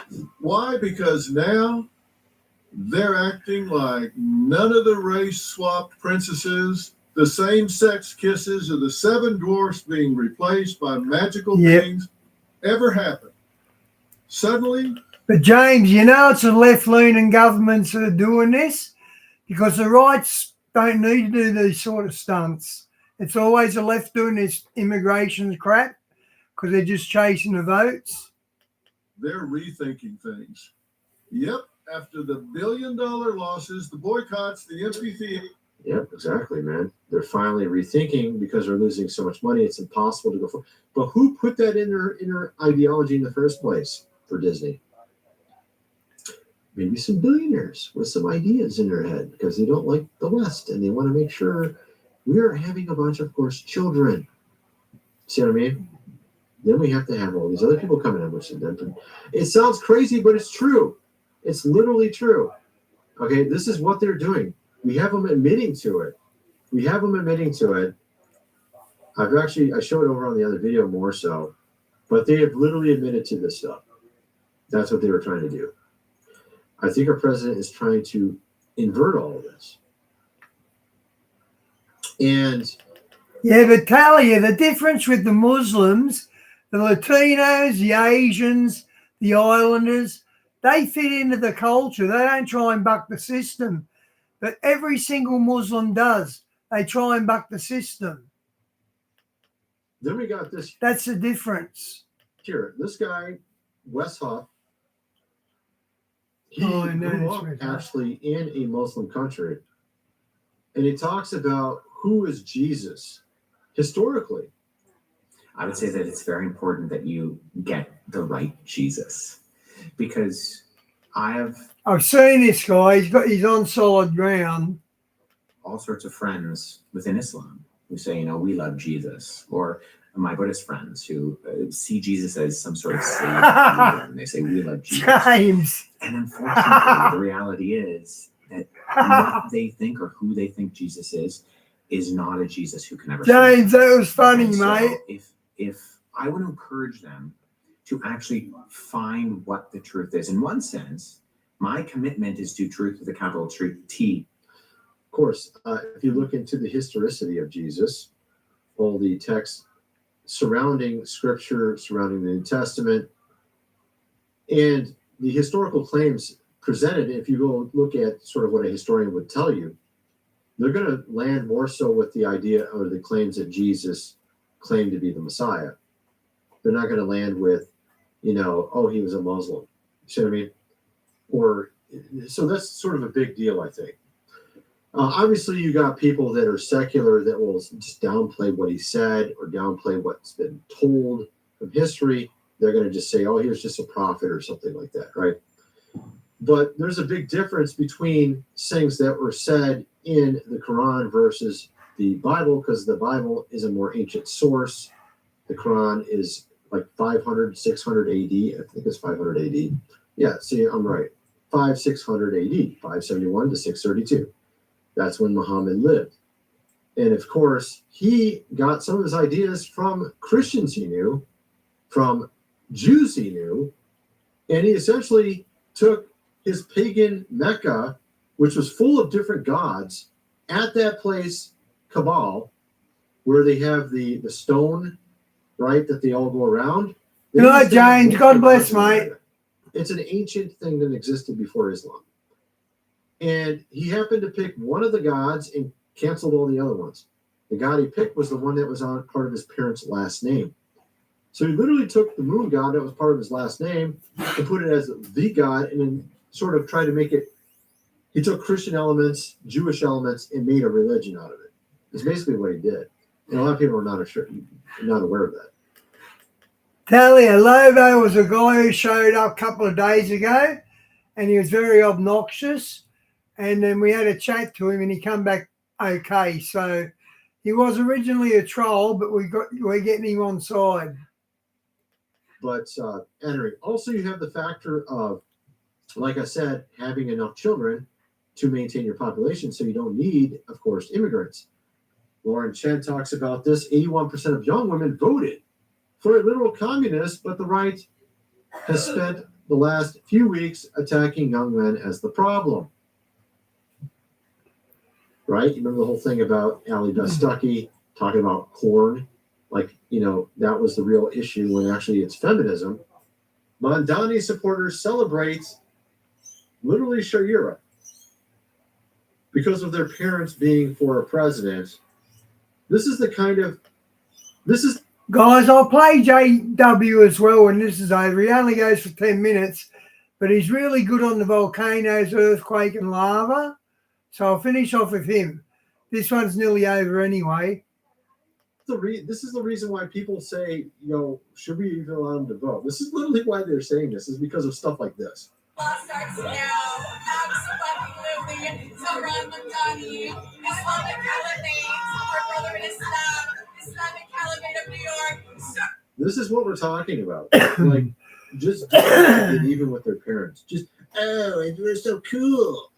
Oh, we voted for him so we can, and then they're just mocking you. When literally 50 years from now, what they're mocking is going to be the truth. Because that's what's going on. She won't be laughing when they make her wear a burqa.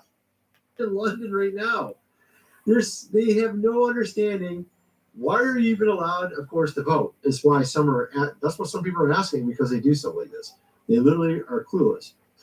And then you have a minister, a Christian minister, calling our president a demon and praises Zohran Mamdani. Diane, he watched my Ausd code and it said it makes him think, which makes him think about God because it's all about God.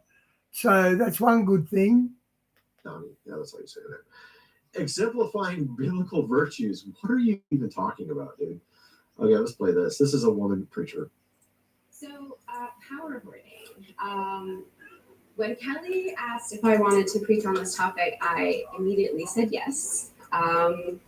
Interesting about this topic, when I first came to Forefront in the fall of 2018, we were in the first term of this demon's presidency. And as an immigration attorney and an immigrant myself, I remember feeling really overwhelmed and angry at God, feeling like just... Well, go back to your country you immigrated from and do something about it. Really disconnected from my faith, from my spiritual practice, because every day just felt like a new onslaught of horrors. And I really liked... She's like very emotional. Like, what does this have to do with your faith? Immigration. You see what I mean? Like, what are you even talking about? Obviously, she shouldn't be a pastor. You have here, of course, Rolo talking about tradcons don't want men to be better men. They want better men to solve women's problems. They need better men, not to save Western civilization, but because they've made the female experience Diane. origin. I think what he's saying makes sense, actually. I'm thinking of saying. And I noticed that with a lot of the commentary from some of these women. And again, like I mentioned before, a lot of these influencers that say they're traditional conservative women have some sordid history. They're not exactly coming from the home like, oh, I'm a mother of 3 and I want to do a podcast. No, that's not what we got. Girls Gone Bible. Literally, they used to be Vegas chicks that would go with dudes for money. That's what they were doing that while they were doing the Girls Gone Bible podcast. I covered that before on video. You got Ashley St. Clair literally seeking out Elon so she can be his. Diane, I said to him, rephrase your questions and stop being a smart ass. That's what I said to him. Baby's mama. Okay? No joke. She's a tradcon. You got Lauren, of course, Southern. Literally being, according to rumors, with literally every influencer at one time or another. Been with, if you know what I mean by that. Including even some leftists. Allegedly has a baby with one of these leftists. I mean, dude, like literally been with almost everybody. She's supposed to be a tradcon, of course. She's totally traditional. Obviously, it's a joke. It's a complete joke, is what I'm saying. And they tend to be pushing feminism and what can men do for them rather than what is actually good for our society. The conservative mindset right now, whenever somebody like Michael Knowles or fucking Ben Shapiro or the rest of these guys, or I don't care who it is, Nick Fritos, any of these guys who keep saying, "Well, men need to be men and they need to step up and take responsibility." And you got Jordan Peterson saying pretty much the same thing, which I'm wondering how he's going to get out of this one with Elon Musk. When you got these guys who are like very, I like what Tate has to say, not about his. They need to be in the gym, they need to make more money, they need to be more ambitious and more driven and blah blah blah. Yeah, not because they want men to be better men. They want better men to be better for women. Because and that's on multiple videos that a lot of these things being said are about literally what a woman wants. He looked a bit too old to have them childish ideas, to be honest. This not about how can a man be a better man overall for civilization, for our society, so that our society goes the right direction. Here you mentioned Jordan Peterson. Here you have Jordan Peterson talking with Dave Rubin about him and his gay husband adopting a Good night, Shawnee. God bless. And this is not the direction we need to be going. All right. This isn't going to be a solution for Western civilization. Children who are breastfed do better. Yep. I believe that 1 year of breastfeeding is equivalent to, I think breastfed kids have a 5-point IQ advantage. And 1 point IQ is worth 1 year of education. Wow. I never knew that. Wow. I have 2 freezers in my garage, 2 industrial freezers full of breast milk. Right. So I mean, you see what I mean? Like they have to do all this weird running around. Oh, I got 2 freezers full of breast milk. I mean, like what? Come on, bro. How about we just have men marry to women and just have kids? I know it's weird. We were doing it for thousands of years. All of a sudden, out of nowhere, we just got all these weird ideas for some strange reason. I don't know why. I already mentioned why, because they don't want you to have, of course, kids. That's the entire reason why. And I mentioned in my other video also about Nietzsche apparently predicting this, that our society would go into sort of a weird place. Let's play this here. Check this out. I'm gonna play this. It's pretty interesting. He said that no one would truly understand his work until the year 2000. Really? And yeah. Whoa. And so the age of the last, referring to Nietzsche, men is in the 21st century, and it's a society where he said the West would be dying because it would push envy and crabs in the bucket and lack of ambition and conformity to a point where there wouldn't be space to live. People would not be procreating, the West would not be able to survive. It would be the most dangerous period in our history because it would be so complacent.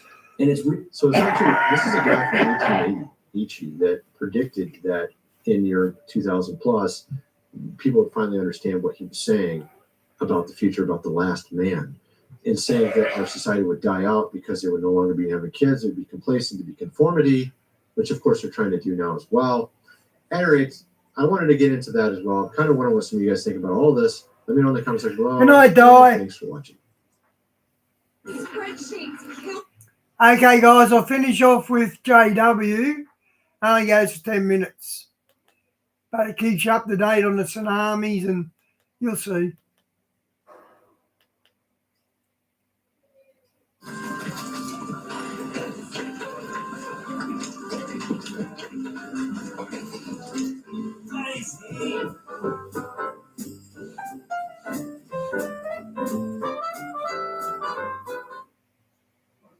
Australia has a new, safer way to transfer money. What do experts think of it? Terrible. Speak that federal funding cuts are leading to this November. It feels that we're in for something very big. CBS is reporting right now as we speak that federal funding cuts are leading to earthquake monitoring centers going offline. Why would they turn the alarms off right now as seismic activity is peaking? It's getting a lot bigger. So they're saying this here on UAF in Alaska's news. Alaska's news source has learned that we are just weeks away from 9 Alaska tsunami detection stations going dark. And they're going to begin to go offline about mid-November. However, Wes told me there are a few hundred of these stations in Alaska. If they control the weather like we suspect, they're going to attack that place. So now on the surface, 9 doesn't sound like a lot then. What Wes did tell me, though, is that many of these stations are some of the only ones which cover the Aleutian Islands, an area he called a breeding ground for tsunamis. People should be concerned about anything that degrades our earthquake and tsunami capabilities, anything that that undoes some of the really hard work that's been put in through the year to make us safer in light of these events. And these cuts come amid a government shutdown. NOAA and Governor Dunleavy's office have not responded to our request for comment. Something don't feel right about this. They're not responding to them at all. 9 centers are going to go offline, right? So, and then guess what else? Mas, that's what koala eats. How do you say it? Eucalypt. I can't even say it. Eucalyptus. What's happening? All of a sudden, it's just shaking and shaking. Over 300 earthquakes detected in Alaska. Oh, and now is the perfect time to turn this off. Where it gets really an escalation point. Yesterday, we was monitoring. You need to stay here and subscribe because we're going to still be monitoring stuff. There's stations we can look at still. We told you yesterday, we said, look for California, look for Texas. Next thing you know, that same location we spoke of, they were already getting hit on November 5th. We said this was going to be in proximity of the moon getting close. Midland, Texas got hit, an area that usually not even getting hit. So if you were there, let us know what's happening, what you felt, how was it going. That's not the only thing, though. Right as all this started to happen, activities start to explode and things start to get sketchy.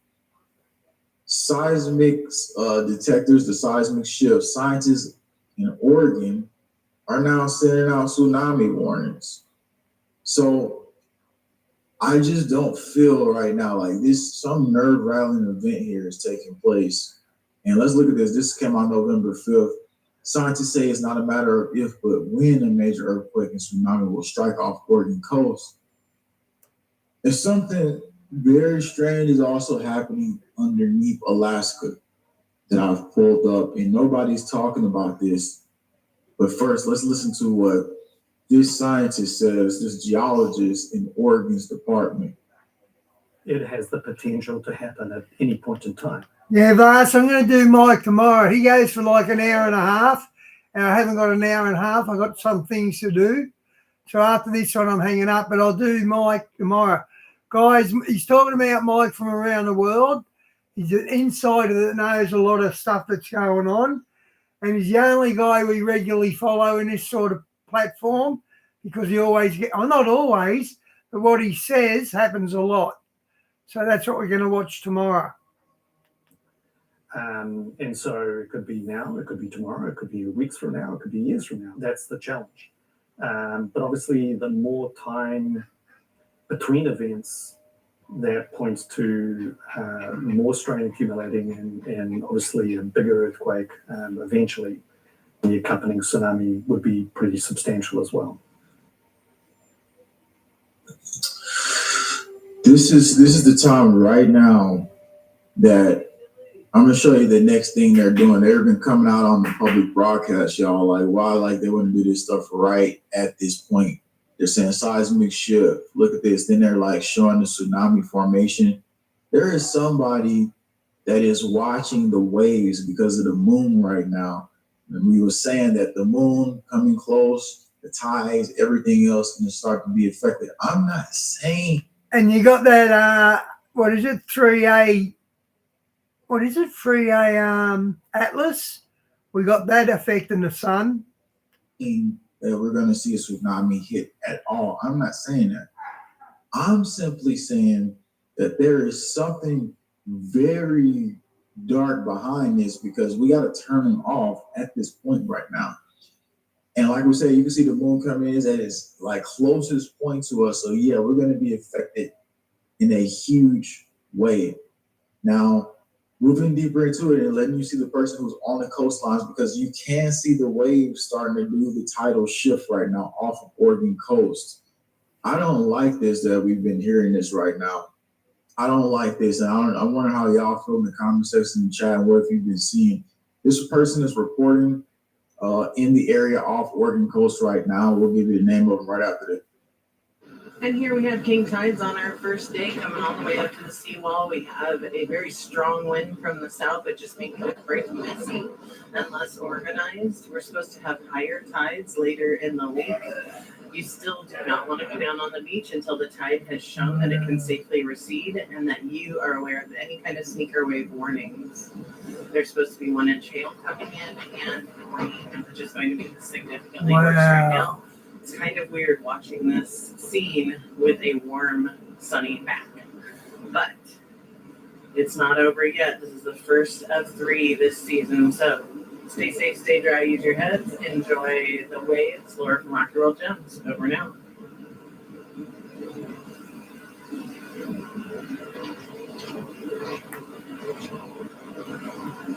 And Vas, the Bible says the earth is God's footstool. That fits a stool better than a flat earth. A flat earth is a rug, and I think they're talking about a round earth when they talk about being God's footstool. Because it's not God's rug, it's God's footstool.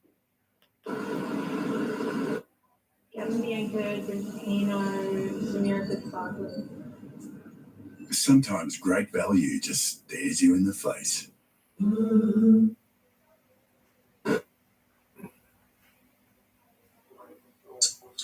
All right, y'all. So if you didn't see when we were mentioning this, something huge you need to do. If you're new here, you're just tuning in, you're like, man, I really need to stay tuned up with what's happening. We're doing that for you right now. And if you look at the live chat, Earth Disaster Beneath Us, Professor warns. Professor came out and said the Ring of Fire was going to shift. 300 earthquakes detected. Something is happening beneath there. Don't leave yet because we're going to get into what that is. 300 earthquakes detected. Can you believe that? 300. But if you were to go across JWTV channel, it's like the world's about to blow up right now. And that's what you should do after this video is over. You'll see multiple videos that we put out that in the last couple of days have been actually manifesting in some way or somehow. Because this is something the professor was looking at for 30 plus years. But why? Why in Alaska do they want to go there? And underneath Alaska, one of the most unstable zones, yes, people have been reporting that the ground is swallowing their homes in Alaska. Did I say swallowing? It says swallowing, not swallowing. but houses getting swallowed. And when we look at this, there was a project being done. Why in the world would they want to do a project that connects Russia to Alaska? This was talked about between Trump and Putin. And they said, well, you know what, we've been doing this for the last 6 months. So if it's so unstable there, then why are they doing this underneath the ground? It's a 70-mile tunnel that the Kremlin envoy says they started 6 months ago. And the study is such tunnel, which will be known as Trump-Putin tunnel. Donald Trump said he thinks that the proposal is interesting. So, Silas, with flat Earth, you believe there's a ring of ice around us to keep the oceans in. Is that true or false? That's what you think. And so something is definitely happening beneath there. And then if this is a huge zone right now, where they potentially plan expansions. We got the military over there right now delivering all the different operations for the response to disaster and everything else. But what if there was something else happening beneath the scenes here? What if all these earthquakes being reported is not just seismic activity? And what if there is a lot more than we know? And this is exactly why we're about to dive deep, deep, deep off into this zone, because somebody said St. Louis is trust you to know the scripture. prepping for New Madrid on alert. We have to look at this real close. We're going to be investigating this. The professor actually has family that was living off in Alaska area. And we can get into contact with him. That's why we're going to stay here over the next course of days and weeks. But they're getting ready to leave us in the absolute dark about the tsunami situations. How concerning is it that these same organizations right now, this tells us that there is something definitely coming, something definitely is shifting. And you right now in the comment section, all of you in the live chat, you're going to be the first line heartland reporters of everything. It's a good debate because there's arguments for both sides. I understand where the flat earthers come from. I just lean towards the globe more. But I do understand why they think that. So for new people tuning in, they're going to be coming back here and saying, whoa, these people actually are telling that stuff. So my biggest problem with that is, what would be the motive? If you're a flat earth, what's the motive to say it's round? I don't get the motive. Creation and duty is just as important. If you want to see earthquake stuff, volcanodiscovery.com has really good sources on that. And they even report stuff that has not even came out, like as far as being detected as a official earthquake. So like right here in Midland, Texas, we was like, oh, well, it's going to hit kind of over there. This one was an unconfirmed quake or seismic-like event in Midland, Texas. And that was reported November 5th, 2025. We were saying like, oh, it's going to be a day after that. It was happening the same day we even said it. So we're going to be definitely diving deeper. Because why? Because now that things are going to go dark, this is going to give us also as community opportunity to start seeing what the government is doing. And I've seen that some of the elites were moving to Florida. Some of the government officials, they're starting to go down there for some reason. After the New York situation with the governor, they don't want that new governor there. So they're saying like, oh, we're going to flee down to Florida. This is interesting because we talk about the Southeast being a primary zone where you could go against a Yellowstone situation if the ash fall is happening. Something is not right here. Something, and everybody who's commenting in the live chat, and even after this video is over, is going to be really highly critical intel givers to the matter. Your location right now, drop it. What's happening? What's going on? If they're coming out in public meetings and news and they're telling us this stuff and they're saying get ready and they're saying like, oh, well, off Oregon coast, we're going to give you some facts about tsunamis and everything else. This is, whatever it is, it's a crisis event that we probably haven't seen in years that's coming. And every last one of you in the comment section have been telling me for weeks, having dreams, I've been feeling like something. My children have been telling me something. My dogs and my cats have been acting weird. But remember the survival facts that you need to watch. If that ground start heating up, you touching that ground, you see that bubbling off the ocean or any of these areas in these lakes that activity start to peak a little bit more. You notice most of these sounds that's coming from deep down that you ain't been noticing. We need to get all that in because we're gonna be here. We're here daily. We're here probably like 6 days a week. We're gonna be on top of all this since they're shutting down things and turning it offline. We cannot afford. I cannot afford. Okay, guys, I'm out. See you tomorrow. Mike from around the world tomorrow. For it to not be here because we'll have to get more information to you as this goes. So what you can do, you're live right now. Hit the like to get this out even more. You can share it as well. And because we're creating this whole community team here that's going to be organized through these whole events going down. But you need to